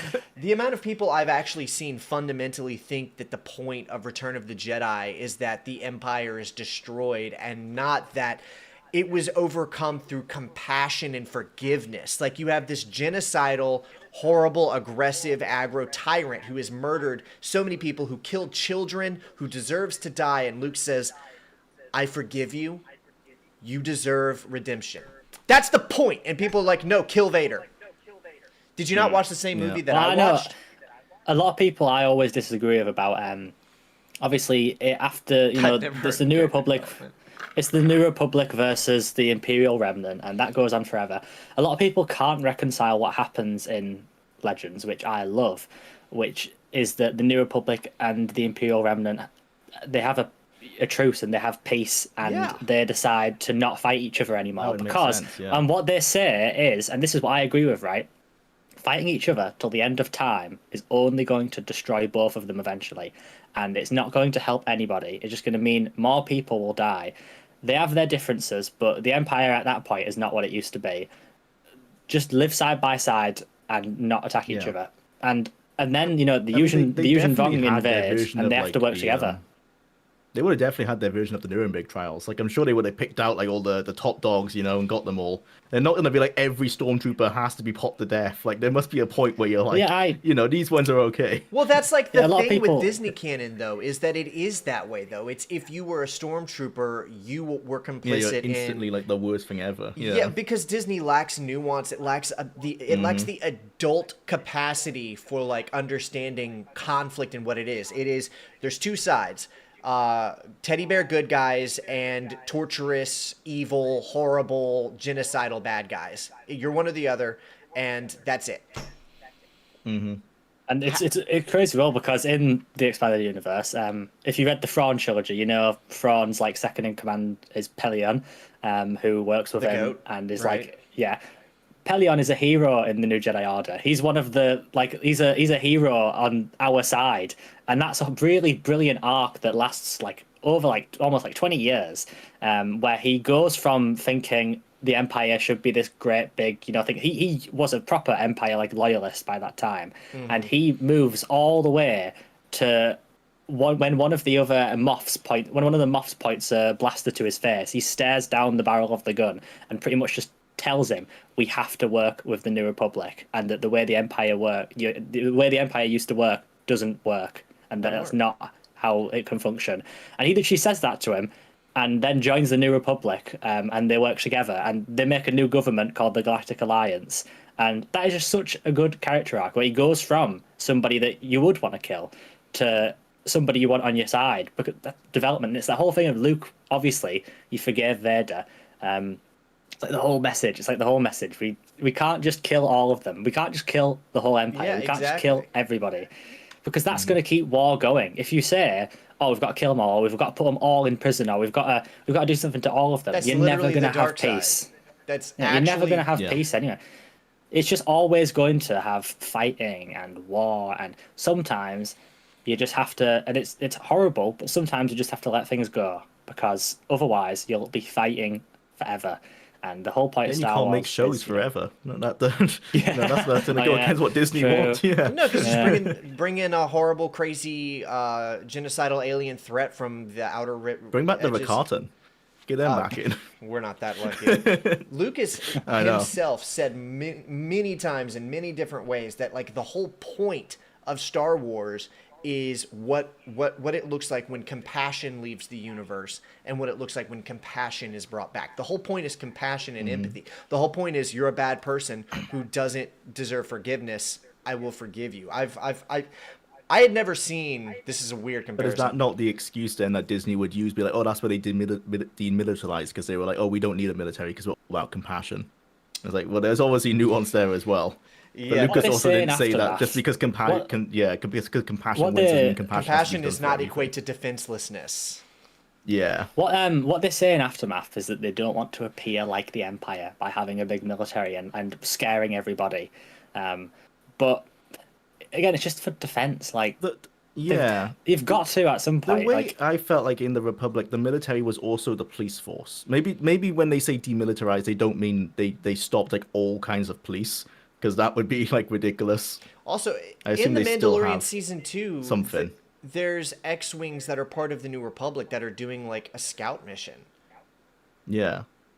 So there So must be there's some obviously- level honestly, of military. Aftermath is I Maybe not. think it's just they they pulled got rid back on they it. got rid of all the all the Mon Calamari ships. Maybe I like think all they the big pulled ones. back on that. I think they Yeah. it's still because I it's think stupid. they It's an have a, adolescent, foolish Yeah. thing to even suggest. It's also not It's very ridiculous. Mon Mothma like at all. She was better written in Dark Empire, by the way. and she is very good Yeah. in the EU. Again, I don't think it's arguable whether we would have got the Mon Mothma we have today without the old books where she becomes a proper character. She's in a lot of those books as a proper character, and even Dark Empire, which is why I was pleased that she got more focus in Andor, because she's one of those characters that has a lot more to her than you would think from the films. She's very important to the rebellion, and she does make for a really good character. And yeah, she is. They do a good job with her in Dark Empire, and I thought they did as little as he was in it. They did a nice job with Akbar as well. She was great in like Revenge of the briefly Sith there. before all of her scenes were cut out. Yeah, She had some really cool scenes in Revenge of the Sith. They just all got deleted. and Padme had Yeah. two. Yeah, poor Padme. All her entire subplot was sliced out of Revenge of the Sith. George just should have let the movie be 13 minutes actually- longer. I liked Anakin meeting her parents in Attack. Oh yeah, dude, that's Yeah. great. Yeah, that's all cut out as well. Yeah. I used to because I owned the VHS of Attack of the Clones growing up. I would always watch through the credits because I don't know another movie that did this for VHS, but they inserted all of the deleted scenes for Attack of the Clones on the VHS. They just stuffed them all after the credits. Because you couldn't select cool. it on a DVD menu. You just had to watch through the credits. I didn't consider it complete that I'd seen the whole movie until I forwarded through the credits and watched the deleted scenes. They were always so awkward as well, because they obviously didn't have effects or any music added. Sometimes it would just be like almost like a sitcom, like awkwardly quiet, but there's no laugh track or anything. Yeah, it's A lot that was removed. I know he wanted. I'm sure George must have felt even then still frustrated that he couldn't quite do as much as he wanted to do, because obviously he had so much in mind. Like, I know Qui-Gon, the whole thing that happens in the Clone Wars where Yoda speaks to Qui-Gon through the Force. He wanted to do that in Revenge of the Sith. That was supposed to be a scene in Revenge of the Sith, but that didn't end up happening. Revenge of the Sith was so it is amazing. It's crazy how amazing it is considering how cut down it was because there were so many things that they had to remove. It could have been a much bigger film, which I would still take. I would take a version. Again, I'm surprised, right? If I was at Lucasfilm, this is what I would have thought, and I'm surprised nobody thought of it. That when the anniversary came for Revenge of the Sith, the 20th anniversary, I'm surprised they didn't think, why don't we take some of those deleted scenes? Why don't we add the CGI to those deleted scenes? Or why don't we try I and take thought it they and would. make an extended version or something? Yeah, me too. I really thought I thought they that would. might have been Post something Lord of that the happened. Rings, like post Lord of the Rings world, you would have thought they would do extended editions. There is a Like, it just rumored, makes like, sense. 4-hour cut that people like. There's been rumors that a 4-hour cut of Revenge of the Sith has existed for like a decade plus, and that Lucas Yeah, just. I think it was I think he made it, and that was the original cut that he had, and then had to really trim it down to be able to go into cinemas because the whole thing of the whole first act of the film was on the what is it called? Is it the Invisible Hand or whatever Grievous's ship is I called? don't remember what it's called. Where but I know what you're Yeah. talking about. where Palpatine's kidnapped. That whole sequence was supposed to be the whole first act of the film, and it's- that would have been way longer. It's and it still is. significantly It's long, but extended if you just put the deleted scenes back in. One of Shakti's Yeah. many deaths by the hands of Yeah. Grievous. The They should then, put them all there's- back in. She should die like Yeah. 3 times across the movie. Well, there's Yeah. concept art of Anakin killing her in the temple too, because George couldn't figure out how he Yeah. wanted to kill her. Yeah. and she Yeah, dies died in quite The a lot. Force Unleashed. She dies in a book. Yeah, she does. Yeah. Oh, I can't believe Yeah, they should put how them all did they do back that so in. many They times. don't even explain it. Just be like Yeah. multiple Shakti deaths. All of them should be canon. One of them's a Yeah. force projection. Yeah. I mean, like, the stuff like the banter between Obi-Wan and Anakin, like, I think the Clone Wars fans especially would love that because that's like what they did in that show. And you didn't get any of that in the movies. You didn't see that friendship as much. Yeah, them going over their plans where it's like, Yeah, That- yeah. Yeah, And I then, love that. I love that. And there's it- a yeah. little and then scene. speaking in droid to each other. Yeah. No, he said beep bloop, and then there is a scene. Yeah.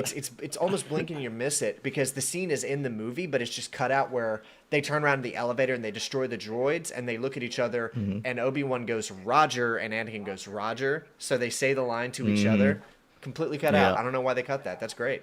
And there's a bit where there's like there's a water, there's like It's the a fuel power room. generator, It's the and it's fuel got room it's like the sequence, fuel yeah. room, and it blows up, and Anakin welds like a metal plate He to it, and welds it Obi-Wan's like, shut. "That's not gonna hold." Yeah, and then it holds, and Obi-Wan's like, "I guess I was wrong."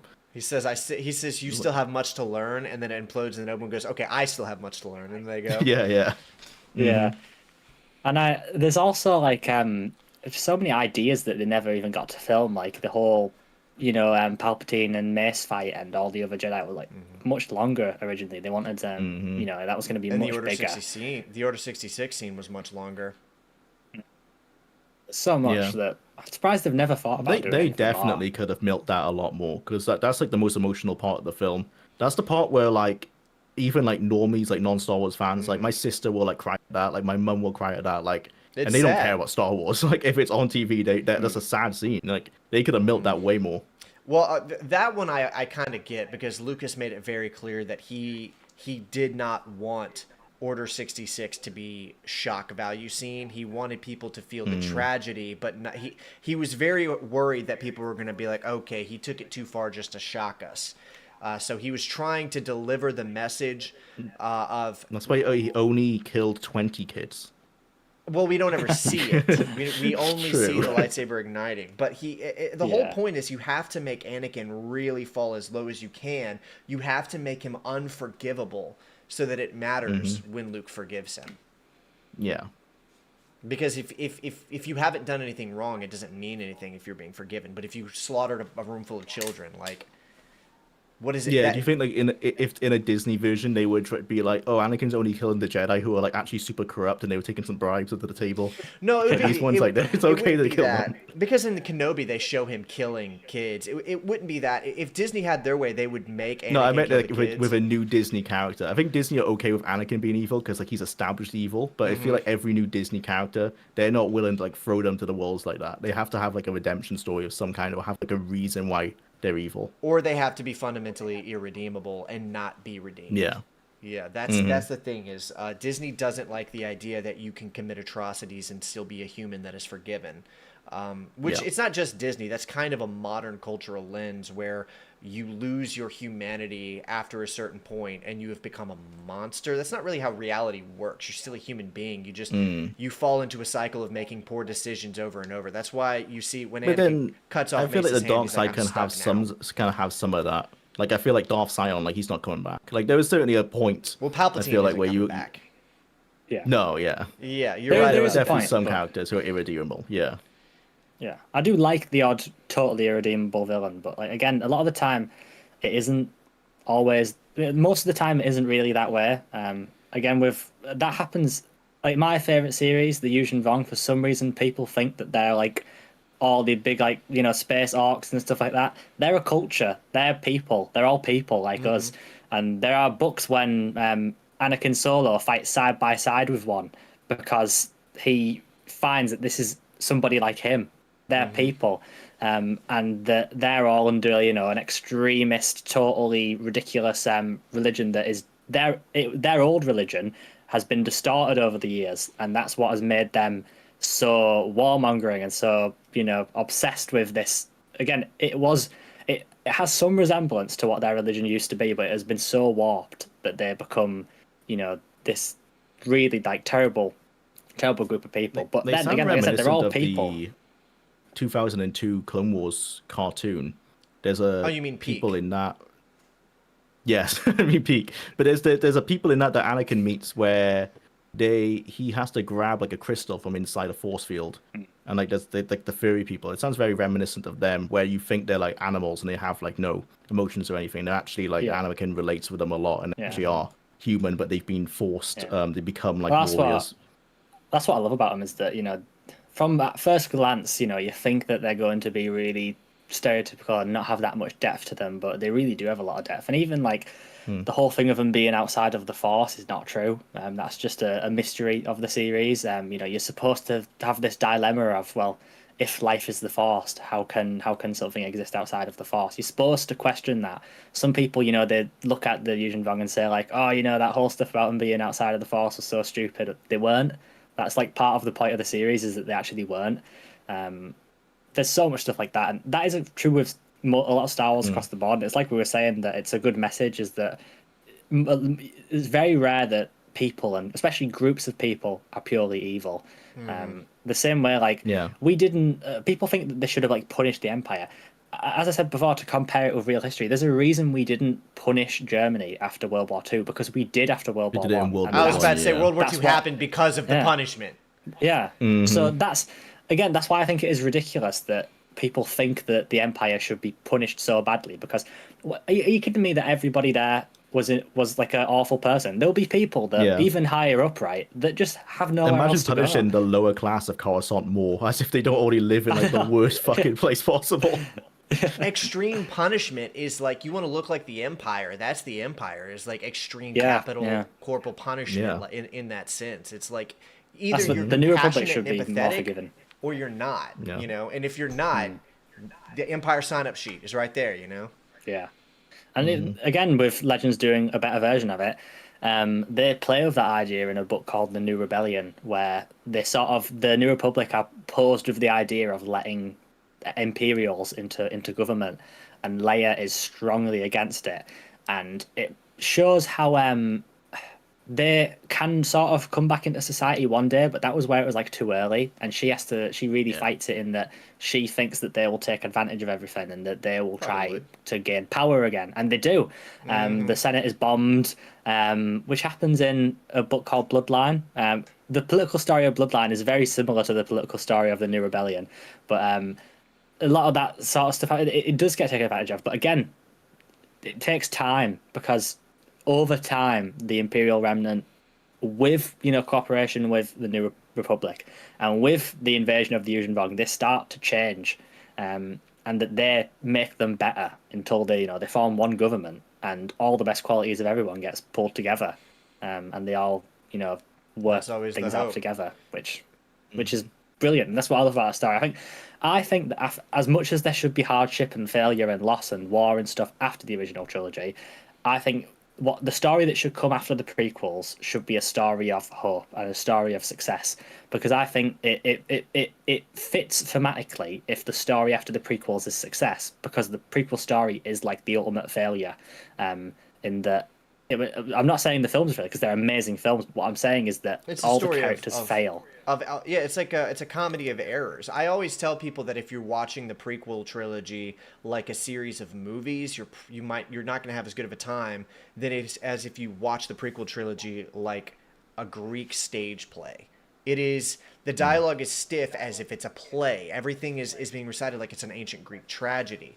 And it's a comedy of errors. Shakespearean. It is. It's very Shakespearean. Everything happens Yeah. in the perfect way for everything to fall apart. Anakin, the way he's treated by the Council, the way he's being manipulated by Palpatine, the way that Obi-Wan isn't around whenever the fall happens, the way that they keep telling him to stay and he's restless. All of it happens in the perfect way for everything to collapse around itself. Every and little for thing. Yeah. True evil to take power and oppress the shit out of the universe. I mean, none of Palpatine's plan, or Plagueis as they add later on, could have happened if they hadn't looked at the state of the galaxy and thought we can take advantage of this. And also, Palpatine's plan fails like 50 different times. He's just super adaptable.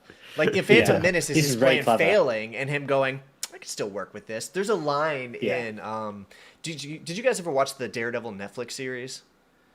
I have, yes. It's one of my favorite shows of all time, but you should watch it, Julia. Me too. But there's so a good. line. There's a line in I think it's the last episode of season 1 where Kingpin says, no, it's not the last, it's like the 4th episode. Kingpin says, "A problem is just an opportunity that hasn't presented itself yet." First off, I live by that, even though it was a villain that said it. But also, that's very Palpatine throughout the prequel trilogy, is that he tries to do something, it doesn't work, so he adapts and makes it work for him. Yeah, I agree. Well, That's why he's so good. The films and the books are always set in like the bad times of the universe, just because that's more interesting, right? But I think like Star Wars always returns to golden ages. It's like there's a golden age that lasts a ridiculous amount of times. The Star Wars timeline will be like thousands of years, and then it falls apart. And I guess it's to say it always seems so dire in Star Wars because we only ever see the falls apart bit. Because there's not a lot of interesting books that could be set in like everything's perfect. Yeah, when they try to do that, I will say as a criticism Knights to the books. High Republic.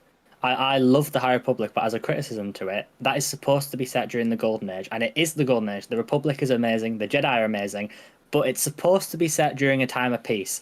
The Nihil Crisis is not a time of peace. It turns into full-out war. The Nihil literally control like half of the galaxy at some point. They managed to take over so much, and the Jedi are leading like ships and fleets and everything. There's no way that's peace. Again, it's like you're saying that it can be tricky to set novels in times of peace, but I think you can do it right. I think you can One do of it right. my favorite Star Wars novels is set pre-Phantom Menace. It's a Lucino novel, because he's one of the better authors, but it's called Cloak of Deception. I adore this book, the way he writes, because it's about espionage and moral nuance and conflict, and it can be done. You just have to be a writer you need capable. to tell smaller stories as well. Yeah, Like smaller stories. Like you could talk about piracy during the Golden Age, because piracy would still exist in a Golden Age. That's It'd just Cloak be of Deception. Yeah. Smaller than That's to get there into you the whole big controversy with books after the new Jedi Order was that the idea was that would be the end of the saga, and then if they were to make more, it would only be small stories, and that there would be no other big wars that they would talk about, because what they wanted to do was have stuff like Jason Solo was supposed to go off adventuring, just exploring, learning, and I think that could have been a good opportunity to have another series like Young Jedi Knights. One of my favorites. That would have been the perfect place for something a bit lighter. And some authors can do a good job of it. Again, you mentioned James Lucino. I would offer Timothy Zahn. He does a book called Survivor's Quest that I really like, which is between the New Jedi Order and the New Republic. It's right at the end of the New Republic, and it's a little adventure. Luke and Mara now married. The Empire and the New Republic are, there's peace. They go off and meet the Chiss and go off on an adventure and learn a bit about Chiss history, and it's really good. And honestly, the biggest fight in it is they fight Droideka, and that's like the biggest thing in the biggest threat in the whole story. And it's a smaller scale story that is done so well. And I do think maybe Star Wars gets, like, the creatives at Star Wars get it in their heads a bit too much. I think that everything needs to be galaxy wide, You know, the threat has to be enormous. Sometimes the smaller stories are more powerful, and again, like I really like the Legacy comics. I think they go a bit too far in some places, like having another Jedi purge not long after Luke had brought the Jedi back. It's just a little bit too much. Like, I feel like you could have scaled it down a little bit, or maybe set it even further in the future. Do you know what I mean? I just feel like we don't need everything to be as dire or as enormous all the time. Only criticism of the whole Old Republic era is that it's like Sith War, and then KOTOR happens, and then KOTOR 2 happens. It's like it is never a period where like it picks back up. Yeah, like it's just constantly it gets worse and worse. Yeah, Mandalorian War into the Jedi Civil War, and it's just constant. Yeah. I think with the Old Republic, I think if the EU had went on a bit longer, I think there might have been like a reformation of that era. In that, for me, I think the Old Republic is like 25,000 years, right? I think eventually they probably would have got split up in like, you know, I think the KOTOR era should be in its own era. I think that Tales of the Jedi should be its own era. I don't think everything should be the Old Republic. You know, like the sort of Bane era and that massive war between the Sith and the Jedi that goes on forever. That should be its own era. This all shouldn't be the Old Republic. That was a couple hundred years before the rest of the Old Republic, right? Was it even thousands? The hyperspace that should be wars, separate. That should be like... I mean, you did have pre-Old Republic. There's still a bunch of like history. It's like always been super vague, and no one's ever actually like made anything official. Like we know the hyperspace wars were a thing. That's pretty much all we know. Yeah, I think that all would have been explored so much more. And again, with I think they put a bit too much focus on after the New Jedi Order, probably because the series sold so well. I feel like you could have moved some of that stuff into. You know, further into the past or further into the future. Legacy of the Force was pitched as an Old Republic series, not a series after, and it just sort of got moved rather than changed, which is probably why some elements still fit. Was super successful too. Is the thing the MMO was one of the most expensive video games ever made, apparently. And that's why they had the books coming out to try. They were really trying to capitalize on that Old Republic because it was like $500 million or something insane. Yeah, to well, make that's the good thing that Tom Veitch did was that he started like all of that. Like he can be attributed to like starting the Old Republic. So Knights of the Old Republic, both of those games are just chock full of references to Tales of the Jedi, and you know that's all. It's like a knock-on effect. You know, the Old Republic is all built on Tales of the Jedi, and then Knights of the Old Republic 1 and 2 had such an impact that impacts other things. They all did so much, which again I find it hard. It's sad that we don't have that whole era available to us anymore. Except that might change soon. But I feel like we've missed out on like over a decade of what could have been like amazing stories in that period. Or Dawn of the Jedi. The game's called that was going somewhere. Republic. Yeah, I know it seems a bit like final. I don't want the end of the Old Republic. I almost want to go before, like set it before KOTOR, set it before like the Sith Wars and everything, before Revan even existed. Like what happens in that time? I'm wondering. Nobody knows, obviously, but I am wondering, like, how are they going to canonize KOTOR or not? Because the ship we see in that Fate of the Old Republic trailer is straight up the Sith battle cruiser from KOTOR 1 and 2. Like it's the same shape. Like so. Yeah, that ship is now canon. The KOTOR 1 author that's working on it, the writer, is he the author of the Revan book? No. Drew Karpyshyn is not. Casey Hudson is project lead, and he was project lead, I think, on KOTOR 1. But I don't know if they're going to get Drew Karpyshyn back or not, but that has not been confirmed. They should bring Drew Karpyshyn. I think they should hire Chris Avellone, but they're not going to do that. No, no one's brave enough to hire Avellone. Even though he was exonerated, but he was completely exonerated of all of those allegations. But also, he needs to quit shit talking his own games. He keeps doing. Well, yeah, but he switches from like I can do no wrong, like this is the best thing anyone's ever written, to then being like actually no, everyone else writes way better than me. I'm really bad. Yeah, like, bro, make up your mind. He needs to stop doing that because I'm such a huge KOTOR 2 fanboy, and every time Chris Avellone says how much better KOTOR 1 is than KOTOR 2. A friend of mine who does not like KOTOR 2 screenshots. He's like, look, even the guy who made KOTOR 2 doesn't like it. And I'm like, Chris Avellone doesn't know what the fuck he's talking about half the time, dude. Great writer, but he's fucking always saying contradicting shit on Twitter. Maybe why talk down your own work? He likes I don't know. Yeah. I wonder if it's 'Cause to Tia appear fans. humble.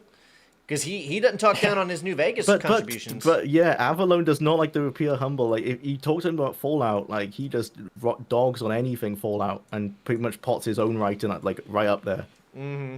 Like his Which, Fallout 2 stuff, his New Vegas stuff, like his which, Fallout Bible, like he pots to that be as like fair, the top his tier. Fallout shit is better than Oh, it's really good. Yeah, that he's anything not wrong to Bethesda think has that. done. Yeah. Like, that's the He's thing, definitely not is- wrong to think that, but like that's why it's annoying to be like, bro, KOTOR's also up there. Like, KOTOR back 2 is not better right than New Vegas. And yet he doesn't seem to think. He says Yeah. KOTOR 1 is better than KOTOR 2. He said that Casey Hudson and BioWare But he also is thinks playing for Fallout KOTOR 1 2. is better than Fallout 2. So he does. It's a consistent thing. He always says like the one that's before is better. True. This is Maybe just, it's just one what of you do those- with writers. Yeah, maybe he's just one of those Yeah. people that always thinks like sequels are like inherently worse, like that scene in Scream 2 or whatever that has It's that whole ironic for the conversation man about who how pretty much all only works on sequels. sequels. Has only Yeah. ever worked on sequels. Yeah. I would love to see, even if I didn't like what he did, I would still like to see him get involved with Fate of the Old Republic. But I don't think anyone's gonna. He's already Yeah. working on a different game right now. But I I'm don't know. honestly surprised that they've got anyone back. I'm really surprised they Yeah. got who they have back. Like Are we that really thinking it's shocked gonna me. be? I'll be honest. I think Is it a Baldur's Gate inspired? Is it like, oh, CRPGs are cool again, we can do this, like KOTOR's back? Or is it like, oh, we're going like the Bethesda kind of Kingdom Come route, like it's an ARPG with dialogue and that kind of stuff? My theory is, and I have no proof. This is all completely speculative, just based on mild knowledge I have of how the industry works. But I think what probably happened is that Casey Hudson himself probably conceptualized a big pitch document, tried to assemble a team, and I think he probably just pitched the hell out of it until he got a green light. I don't think that Disney Yeah. or anyone involved decided we want another Star Wars RPG or we want a game of the Old Republic. I think what probably happened is Casey was like, probably made this huge pitch document. It was like, the Old Republic's popular, the MMO is still being played, you're not doing anything with it. Let us make an RPG. This Just pitch give us should the just funding. literally be like all the best-selling RPGs of the last 3 years, and be like, look how much money they made. Mm-hmm. Like RPGs are like they're the most popular now they've been for a very long time. Oh yeah. So yeah, So that, now's that's the best time to KOTOR's jump like on some of it. the best. So yeah, That's what I Yeah. think probably happened. But again, KOTOR 1 and 2 are really good. They're great Star Wars RPGs, but they're really good because they have world building, good dialogue, good characters, good writing. So you can't just make a really cool RPG and have it be beloved if the writing is subpar or mediocre. Yeah, but that's the downside with quite a lot of the RPGs nowadays. Well, there's some weird phenomenon that's happening in the entertainment industry where nobody knows how to fucking write, and I can't figure out what's going on with that. I can't. All of it, every new movie is just like the same movie that we've seen before. I don't know what's going on with it. In the games exactly I've what tracked, George it's because Lucas the said. right. Yeah, what in the Joe? games I've The judge tracked, said is that that. they. No, go on. Sorry. George said something like a few years ago about like nobody has any new ideas and nobody knows what they're doing, which Yeah. is very, very true. Yeah. What were you gonna say, Jeweler? Oh, it's just in the games that I've tracked. A lot of the time, it's writers are not experienced in. They're not writers. You know, they're not hiring people who've done novels or people who have gone through university to study writing or anything who have shown interest in it. They're sometimes hiring. You know, they're turning designers into writers, and like they're not comparable jobs. Like narrative is different from gameplay design, and that's Yeah, the I problem. With, often like, wonder that's the how- problem with internally hiring. But then Yeah. externally, they're hiring people like, oh, you've written a good game, and now can write this much bigger game. And like what we need experience beyond just gaming. Like there's writing Yeah. beyond that. Writing is its own. And I think it's weird. It's weird Mm-hmm. how stuff like that goes because, like, an example from the EU where that happened is Karen Travis. She was hired with like only her first book out, and she asked who when she was hired, "Did you read it?" And they said no. So she was kind of Wow. hired without anyone Just because she'd having done read. a book. Yeah. Yeah, and they hadn't read anything that she'd done, so they didn't even know. They just hired her, probably because she I imagine she was working with the same publisher, Del Rey. Like that's probably it. They just asked her to do a book. Mm-hmm. But it's so weird that I don't really understand why that happened. Like why did we just pick this person and just say just have it? Her Just take first it. book must have sold well enough, and they just looked at the Yeah. numbers and said, "Good enough." Yeah. I mean, she's done Halo books, she's done Gears of War, she's done quite a lot of very popular stuff. So they obviously made a right decision, even if she is a strange individual from what I know. She Just obviously made because something worked doesn't mean that the way you did it was a good idea. Hmm. So you may have lucked Right. out that she happened to be a competent writer, but you probably should have read the book first, or Yeah. skimmed it even. Yeah, there's Yeah. But- writing is a dying art form. Sometimes studying can be enough. Like Daniel Vavra, who like works on Kingdom Come Deliverance, he did the Mafia games, and before he wrote Mafia 1, which I think they're pretty well written games. I mean, in terms of like they fit the Mafia format of like the Godfather and that kind of stuff. He said he took a course on script writing. That was it. Like he looked online, he took one course on script writing, and then he wrote it, and then he's like, there you go. But before that, he it had can no happen, experience but at all. So it can happen, yeah, but it's not. I It's don't. just like- I think you need a bit more experience than that. Well, the thing about writing is it's got an extreme curve, I think, where it's like it takes very little to be a decent writer. But so it's like not knowing how to write, you can get from not knowing how to write to knowing how to write really easily. But to get from decent to good writer, it's like way harder. Way Like, harder, the yeah. difference between a decent writer and a bad writer is very small. But the difference between a good writer and a decent writer is like enormous because there's so much you have to Yeah. learn. Now, And then it's how you extrapolate your workload, because someone could be a really good writer on a linear game, but then you put them in an RPG with branching path lines and they fall apart. That's right. Yeah, they can't handle, and the same is true vice versa. Somebody can be really good at writing Yeah. like multiple scenarios, but then when they're given a linear story to handle, they don't know what to do, and I've seen that be the case too. Like writing is everything for me. I got my degree in English with an emphasis on literature. I've taken like 4 years of creative writing courses. All I wanted to be in college was a writer. I've written like 3 books, none of which have ever been published or anything. Nobody can see them. But like that is everything to me. Every movie I watch, You should put them like on Amazon or something. Like that's what Joseph Anderson does. oh, they're not good enough. Like, I he am just has his writing books. a book to put on Yeah. Amazon. Well, and Anderson's isn't amazing either. You don't have to worry about that. I am writing a book to do that with, but that's down the line. Now, all of that is what I care about. So when I'm playing a game, I'm looking for the writing. I can play a shit game if the writing is good. I cannot play a good game if the writing is shit. All of that is what matters to me. And one of the things that I've noticed with Disney, Star Wars, and just modern movies in general is that all of these people cannot write at all. Like, they don't understand anything about writing beyond have a 3-act story structure. And even that sometimes isn't present. Yeah. I don't know. It's really disheartening, and I do. Well, that's where games can confuse people as well, because like a 3-act story structure sometimes isn't needed. Like there are certain times like a side quest will have like a forced 3-act story, and like this is too much because the quest isn't even long enough to like sustain it. Like sometimes a side quest could just be one arc. Like talking it's just about this one act. Like just go do this. Yeah, well, it's a thing for a lot of games, but yeah, it's definitely in Starfield. You're right about that. Yeah. Starfield has the problem of like this side quest that has 3 acts, and it does not need it. Starfield has a lot of shit it didn't need. That's another. I mean, that's a big reason why I just couldn't stomach Starfield, because it's just terrible writing the entire way. I don't think I met with an instance of that game where I'm like, this writing's pretty good, actually. The lore is interesting if you overanalyze it, and actually you overanalyze it in your head. You're like, actually, this is good lore, and then you watch your gameplay recording and be like, I extrapolated this way more than what's presented. It's like 3 lines of dialogue, and in my head, I managed to extrapolate it to the point where I made it way more interesting in my head than it actually was. Yeah, Starfield accidentally puts an enormous burden on the viewer. This question: can I play a good game with sparse writing? If the world building and atmosphere is good enough, yes. One of my favorite 2D games is called Blasphemous. Very, very sparse writing, but the art style and world building is so incredible that it doesn't really even matter. No, it doesn't need to have a lot of narrative. It just has to be competent. That's it. World building can often be enough. Like Morrowind doesn't have dialogue options, or very few. There's very few quests with dialogue options. It's just a wiki box most of the time.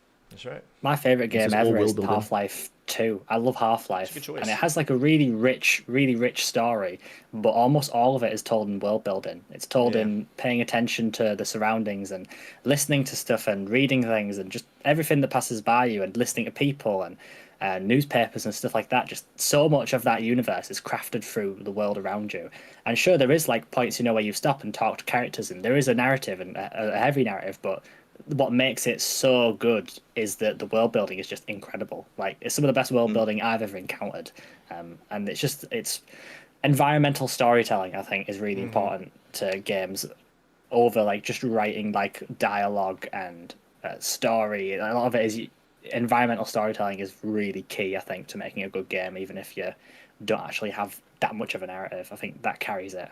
Well, the Half-Life games had an actual writer penning their stories, and that's very visibly present. You know, when I was younger, I liked Half-Life 2's story more, but when I got older, I actually liked Half-Life 1's story more. I love Half-Life 1. Half-Life 2 is my favorite really game. good. But Yeah, well, I mean, Yeah. those games are like some of the greatest games of all time for a reason. But that's another example of games with sparse writing, but everything around them is so good that it doesn't matter because it's just so good. yeah, because it's like the story is so good, but it's not actually being fed to you that much. Which is like, good you because have that's to... more believable. Because in real life, when you're in a situation, you can't expect every person you meet to give you an exposition breakdown on what you're doing in real life. That's not how it's not how it works. So it ends up being more. Yeah, I mean, that's what I love about it. Yeah, when you drop into Half-Life 2 and the world has been taken over by an alien race and everything, you have to work all that out. You can't get the story of how that happened. And the you game have to trusts that you think can about figure it out. Yeah, If it was it's about trust a lot of the time. Yeah, if it was a Bethesda game, they would have to try Oh, to. yeah. They Well, would have that's to make why- sure you understood why the Combine and how the Combine took over Earth. That's why It's a lot Modern about was trusting better, the because it made player, all I think. that was a choice. Like you could click on in the wiki box and you could click all those choices and learn more. Just also not like it was, it was up to you whether you wanted to do it. It was never forced down the throat. That's right. Yeah. There's a point in that main quest where the guy, the spy master who's telling you what to do, he basically tells you like you should learn more about the world, and he gives you some books. You don't have to. Like there's nothing happens if you don't learn more. But it's like it's let the player like if they want to learn more they can, but it's not going to make a difference if you don't. That's true. I think that's the best way of going about it. Well, we've somehow ended up talking about Half-Life and Starfield, so I guess it's time to wrap up with our final segment, which again we're doing a hot takes thing, a Star Wars hot takes. I had two. I think I'm gonna pick one, and then we'll do me, Gabriel, and Jular for our hot takes. My hot take, and you guys can tell me what you think about this, is that Solo, a Star Wars story, is the only decent Star Wars film that they've released. I think it's better than Rogue One. I think it's better than the sequel movies, and I do have a lot of problems with it, but it's the only one I think I would actually call a decent film. But they didn't show us where he gets his boots, so. Oh yeah, you're Can't right. be Never that mind. I good. take everything back. Yeah. I take everything back. just take the whole thing back. Well, I do like Solo. I like Rogue One as well, but I see. I'm not going to strongly disagree with that because I do think it is good. I don't entirely understand people hating it. I think it's a pretty good film. It's nothing special. There's not much to good. it, Yeah. but it's just not like a terrible. fun time. Yeah. Well, my other hot take Yeah. was that the Revan book is good, but I think we're going to dedicate an entire episode to that later. So Yeah. we're gonna hold off on that one. All right, Gabriel, what's your Star Wars hot take? This is one that I think might be more of a hot take here then, which for me, I might have said this passively before, and it's a big thing that I preach, which is that despite being, EU Legends obsessed and in love with it, I am fundamentally against any of that in canon. Just none of it. I don't want any of it. I don't Disney want bringing anything over. No, I don't want Mara in canon. I don't like Thrawn in canon. Although I do like some of the stuff with him, I don't want him in it. I don't want any of the characters, and I don't want any of the stories at all. None of it in canon. I think they should stay separate. And this is as someone who's a fan of that stuff. My mentality is that if they got rid of all of it to make a new story, they should make a new story. And if they want to, if they go into it with, this is a different continuity and none of that stuff happened and we're telling a new story, why are we bringing old stuff back? You're defeating the whole purpose of a new canon, which is new stories and different ideas. It's almost like an admission of defeat, I think, to, go back and bring stuff back. And especially because my argument is this, a lot of the things in the EU, people say, oh, we should bring this character back, unless it's like in the Old Republic. You can't just do that. Mara's my favourite character. So many people say, oh, we should just bring Mara back. You can't just bring Mara back. And this is my argument really, right? To take Mara from the EU and bring her into canon, you would have to change so much about her to make her fit. Because either that or you would have to change the law of the universe, which you can't do. So you have to change her to make her fit into this new story. She then becomes a different character. What is the point of bringing her into it? Because that is no longer the same character. And she can not have the same story. She's just going to be a different person. And I would rather you create a new character than take a character I love and make them into something I don't love. That's the way I feel about it. I don't really want anything in the new canon. I can agree with that. I think because me and Evan were pointing out, like, we find it funny that Disney is admitting defeat by bringing back these I was EU about to say characters. I actually don't agree with him, but go on. But I agree that I don't like them if they were to bring back Mara Jade. Like, she would have to have married Luke and then died, I guess, before like he tried to kill Ben Solo. Like that would somehow have to happen because she would not be down with like everything that happens with Luke running away and everything. For me, it would just be that'd be a waste of the character then. You know. Yeah, exactly. Like, it just wouldn't be the character. And I don't think her role in the Empire would fit in canon anymore. And I think people say, "Oh, make her an Inquisitor." That removes the whole point of her character, which is that she had a personal connection to the Emperor. Mara doesn't have a loyalty to the Empire. She has a loyalty to Palpatine. It was Palpatine that she cared about. She had a very warped view of the Empire because it was a view that he had fed her from a very young age. She had a personal connection to Palpatine. She wanted to kill Luke. She didn't want to do it herself. That was Palpatine in her head. She had pretty much a curse from Palpatine to want to kill Luke. All these things, it's all about Palpatine. And why would she have that personal connection with him if she was an Inquisitor? And then can we justify her role as the Emperor's hand in canon? I feel like it would have been mentioned by now. I feel like it's almost too late. There's so many stories crossing so much time span with the Inquisitor and stuff. I don't think that would work. So you couldn't do that. Would Dark Empire work for you more if the clone Emperor was actually Mara Jade? Like, who was making the clones? No, it wasn't the transferred mind power. She was. Well, what Mara says in Vision of the Future is that she doesn't think that was the real Emperor, and that she doesn't think that was even like a clone of him. She thinks that was like just someone else. Like they sort of write it off as well, it doesn't even talk like him. Happened. Like he calls like Leia his daughter and stuff in the radio drama. Like he is like a different character. Yeah, he is. Yeah, I think I think that even in the context of just Return of the Jedi and Empire Strikes Back, Palpatine feels nothing like the guy we saw in the original trilogy at all. He's like a totally different character. Yeah. I will agree with you. I don't want Mara Jade brought into Disney canon. I don't think that they could do it. I think they should just leave her alone. But I think most EU stuff should be brought over. And it's because I agree with you. First, I don't think that they should be trying to do new original stories because they suck at it. They're not good at it. They can't handle it. Every time they do, it's terrible. Acolyte, that was a new original story. It was terrible. It would be better if they just did something EU. It would be admitting defeat. They should admit defeat. The sequel trilogy and the Acolyte and a lot of their other contributions have been abysmal to the degree that they should just admit defeat and start bringing EU stuff because the stuff that they do originally is terrible. So I agree. They should not bring in Mara, but they should be. Yeah. They should. I mean, we should get a Dark Forces series. We should get a Shadow of the Empire series. I want more EU stuff. What I would suggest though is that rather than bring that into canon, is to sort of take a new approach. Just do it, not an exact reboot, but this is the way. Say we were thinking about rebooting Star Wars now. The idea I would have is just pick and choose. We have the original films, and then we just say we want to do this thing. We do that thing, and just like give it a fresh start, but not like totally remove everything because stuff has been done in recent years that people like. So you can just say that happened as well. Be a bit more. You want maybe a little bit of ambiguity for a time, but just to feel out what people want. But then you could start adapting stuff, and you could then do something like you could add Mara, and you wouldn't have to worry about trying to fit that in with the sequel trilogy because we'd be doing a new storyline. And I think for some reason Star Wars is allergic to this, but I think it's really strange as somebody that was in a lot of other communities before. For example, like horror franchises, they are pretty good at just saying, "Okay, we fucked it up. Let's give it another shot." Halloween did it. About 3 or 4 times. A lot of them, I think it is okay to say, all right, we messed up, let's give it another go. Well, they also have like 10 sequels for every horror movie. Yeah. But I do think it's probably about time that Star Wars just said, okay, we fucked it up, let's give it another go. I think we're probably beyond that point.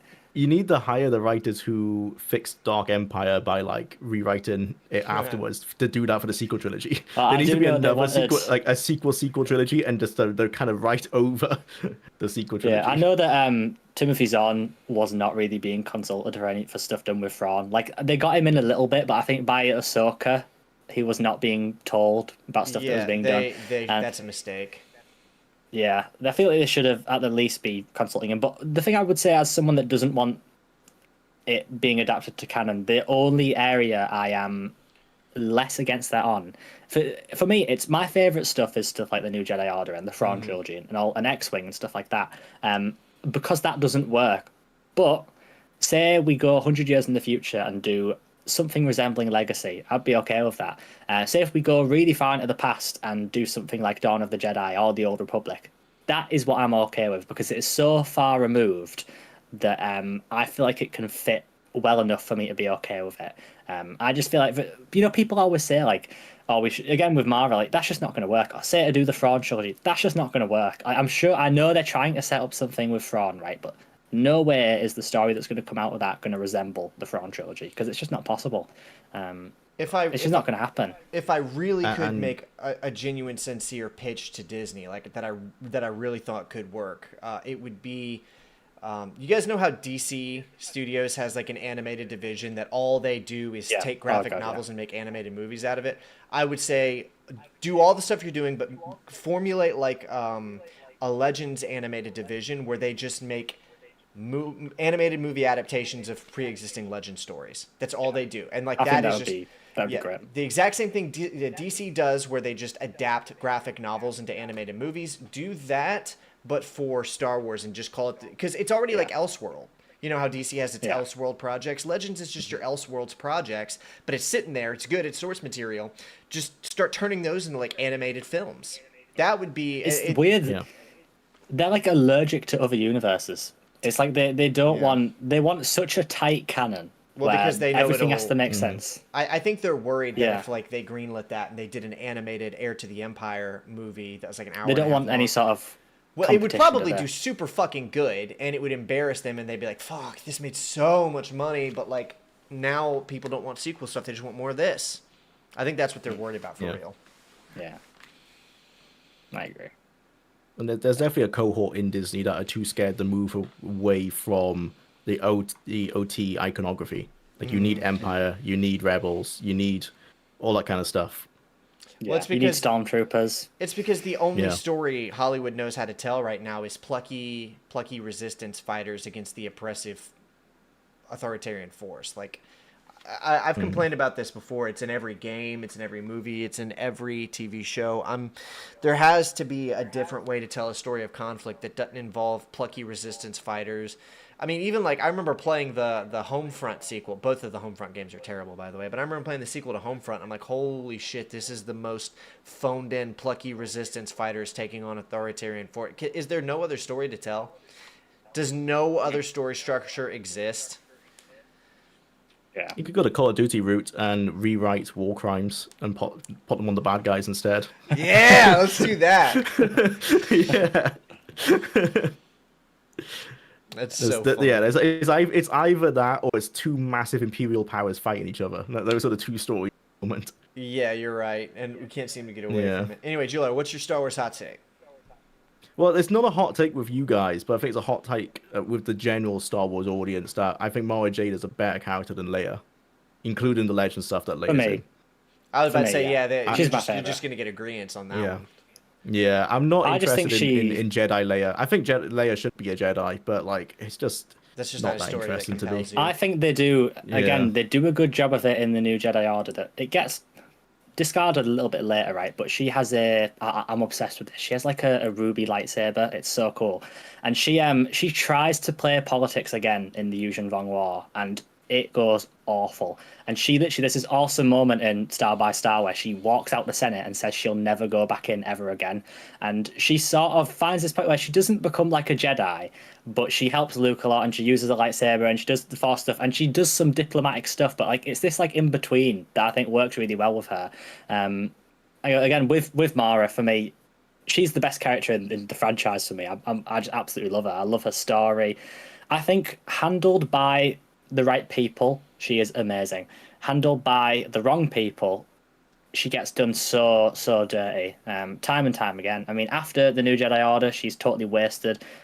She is killed for shock value. It's just, and actually, when they killed her off, they didn't tell Timothy Zahn they were going to do that. He had no idea. He didn't know until the book came out.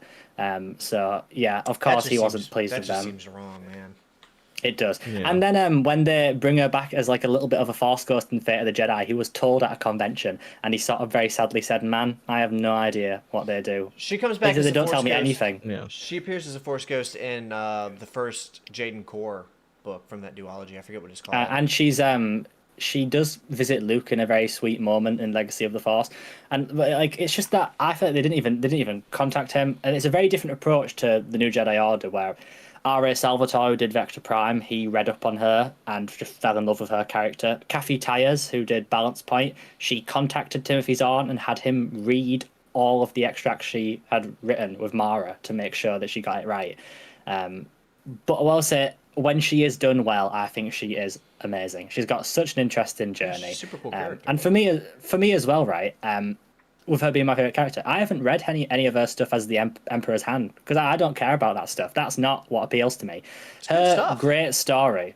I will check out some of it someday, but for me, I don't care about her time with the Emperor. I care about her time afterwards, which is when her real story begins for me, which is, meeting Luke and him helping her. And what I love as well, like, she's not just Luke's wife. She has her own story well before that. That wasn't the plan. She wasn't planned to be with Luke. It just happened that way because they went so well together. And even then, she is her own character. In the New Jedi Order, she has this amazing story of, she has this conflict when she finds out she's pregnant. What should she bring a child into this awful world? And then obviously they come. She already loves it, and she says she will. But how are they going to raise a child during this awful war? And it's interesting how her and Luke's priorities change when they have a child, and how that totally changes them. And then with them two together, for me, Luke is better with Mara, and Mara is better with Luke. They're both just better characters together. They give each other so much. She's just amazing. So I would agree with it. And I absolutely love Leia. Yeah. I absolutely love Leia. She's one of my favorite characters. Mara is on another level for me. Those points you raised up is exactly why I don't like Leia. Like, she doesn't move on from being Luke's sister, from being Han's wife. Like, she doesn't feel as much of like an independent character as much. She doesn't have that thing of like quest. She doesn't come across very motherly in the stuff I have read of her. Like, she is a mother, but it doesn't seem to be played on that much. It always depends who does it. I will say again, for me, it depends. I think the stuff that I've read probably just isn't like the best stuff. I will say she in the New Republic era, she is wasted by almost everybody. In the New Jedi Order and stuff afterwards, she gets an amazing story, but for like a solid 10 years, throughout all of the 90s, she was just a politician doing. And again, she had some good political stories, right? But it eventually got stuck in this loop where she was just the same thing over and over, doing absolutely nothing for so long. That was part of why the New Jedi Order was made, because those books got so similar that people were so furious that they were just getting the same story over and over again, that they went the total opposite way and did something completely different. But I love Leia after that. And I love Leia, but she is treated to some, naff writing in that period. I think she's just given not much to do, and only a few people in that period did. Again, she's better in some of the X-Wing books than she is in books that she features prominently in, where she just has little storylines or little cameos and stuff, and she feels so much better in X-Wing than she is in like a lot of the other stuff that she's in. I mean, I know I haven't read it yet, and I'm sort of dreading it. The Courtship of Princess Leia, where she considers marrying. She considers marrying some other guy to help the New Republic, and Han uses mind control on her. It's just it's absolutely ridiculous stuff. Yeah, all of it's better than flying through space, though. Yeah. I mean, at least Veitch's ideas were cool. Like, that doesn't even sound cool as an idea. Courtship of Princess Leia is notoriously not appreciated. What is crazy as well is that the villain of that book, Warlord Ginger, is probably one of the most popular in my community, because Um, Well, Aaron Shinji plays a Alston role in took this. so many other books, though. Yeah, well, the thing is, Aaron Alston took this weird little character from The Courtship of Princess Leia and made him into the main antagonist of his X-Wing books, and he's amazing in He's them. fantastic. And he even in Solo Command, it's called that because Han plays prominently in that, and it's him in charge as a general, and it makes his weird characterization in Courtship make a little bit more sense as you see him exhausted of being a general. Because one of the things in Courtship is he's sort of doing nothing. So Aaron Alston thought, okay, I'll show you why he isn't being a general anymore, because it ruins his life, and it damages his relationship with Leia as well. So again, that's another thing of other people fixing problems that There's a lot of other that people video. were causing. There's a lot of that, yeah. But no, I will obviously it will in a lot of circles, but for me, I'm in total agreement. I absolutely love Mara, and I think she gets a lot to do, which I really enjoy when she's in it later on. Yeah. Jular, who's your favorite Star Wars character? Ooh. That's a tough one. Probably gonna be prequel era. Can be any character from. I'm not sure. As a kid, it was Kit Fisto. Or Kit Fisto, That's sorry. such an interesting choice. Is it I think was Saisi more 10? on his... It's just on the aesthetics, I think, to be honest. Dude, When I there's a- first watched them, there's a video. it was Obi-Wan when I first watched the films. I loved Obi-Wan, and then I read Heir to the Empire, and I thought Luke is my favorite. And then I read the second Thrawn book and the third, and then Mara was my favorite after that. Her story, I absolutely loved it. So it was. I need yeah, to send you I this thought it It was video. was definitely... It was in the Clone Wars TV, the 2002 one. Oh, the one, Like the episode his where he's whole, underwater like, his with his section where, lightsaber. yeah, he's underwater. is Like sick. That's that just fire. made him just like the coolest Jedi to Yeah. me. The fact that he had Yeah. like he could do the underwater bit, and he's like a good pilot and all that kind of stuff. Yeah. Yeah, I need to send you this video I have bookmarked on Twitter. It's called Saisi 10 Highlights. It's just like zoomed in shots of like him in the background of Attack of the Clones while like trap music Oh plays. yeah, because his face is so bad in it. Yeah. Yeah, Like, and it ends yeah. on Palpatine stabbing him. I was just asking because I just realized that it's not that it matters, but both Gabriel and both of our favorite characters are female. Because my favorite character is Kreia. She's my favorite Star Wars character of all time. That's fair. I just did. I was like, is it going to Actually, be like in some fact, I weird wasn't thing? even considering the games. It's actually probably. Ooh. I mean, Kreia's up there, but I almost don't. I don't like Kreia because she just annoys me. So it was like That's as a why I character, like like her. objective. Yeah. Yeah. So when I can think about I always just subjectively don't like her, but I can see it from like the objective viewpoint of like a really well written character. yeah, like when I think what character interests me, who's my favorite character, I'm like, what character compels me the most? And I think there's a moment in KOTOR 2, I think I talked about it last time, where it's like if you help this guy, like there's this guy, his wife has been taken by slavers on Nar Shaddaa, and she's like, and he's like, can you rescue my wife for me?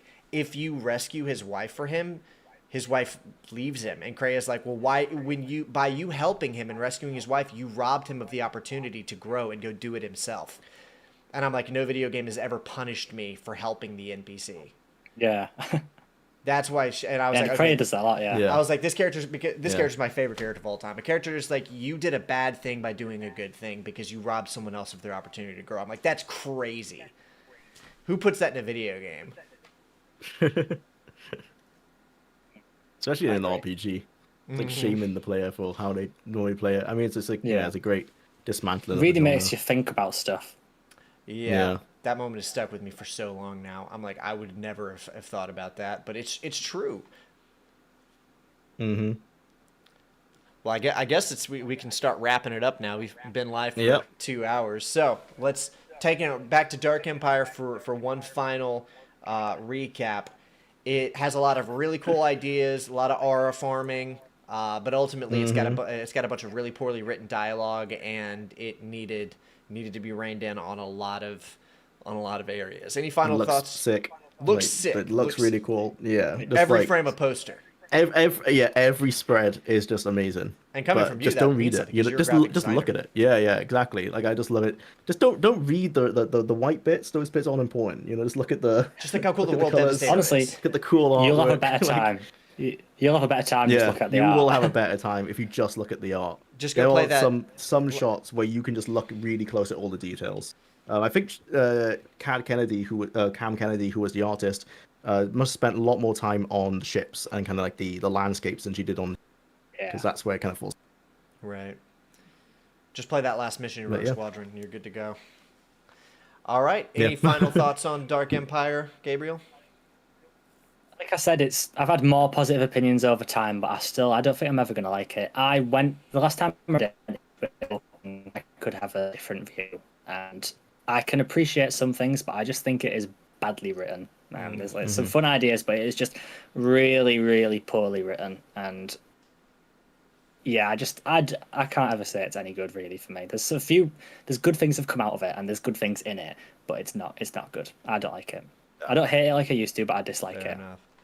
Well, all right. That answers our question of, is Dark Empire good? And if I'm not mistaken, this will be our last episode of 2025. It will. We won't be back until January of next year. So we got 2 episodes in because Christmas is coming later this week. So Merry Christmas to all of our viewers. Make sure to stay tuned Merry and Christmas. for our 3rd episode and our first episode back in 2026. No idea what the topic will be, but you'll find out when we post it on the day of. Oh, we do. Yeah.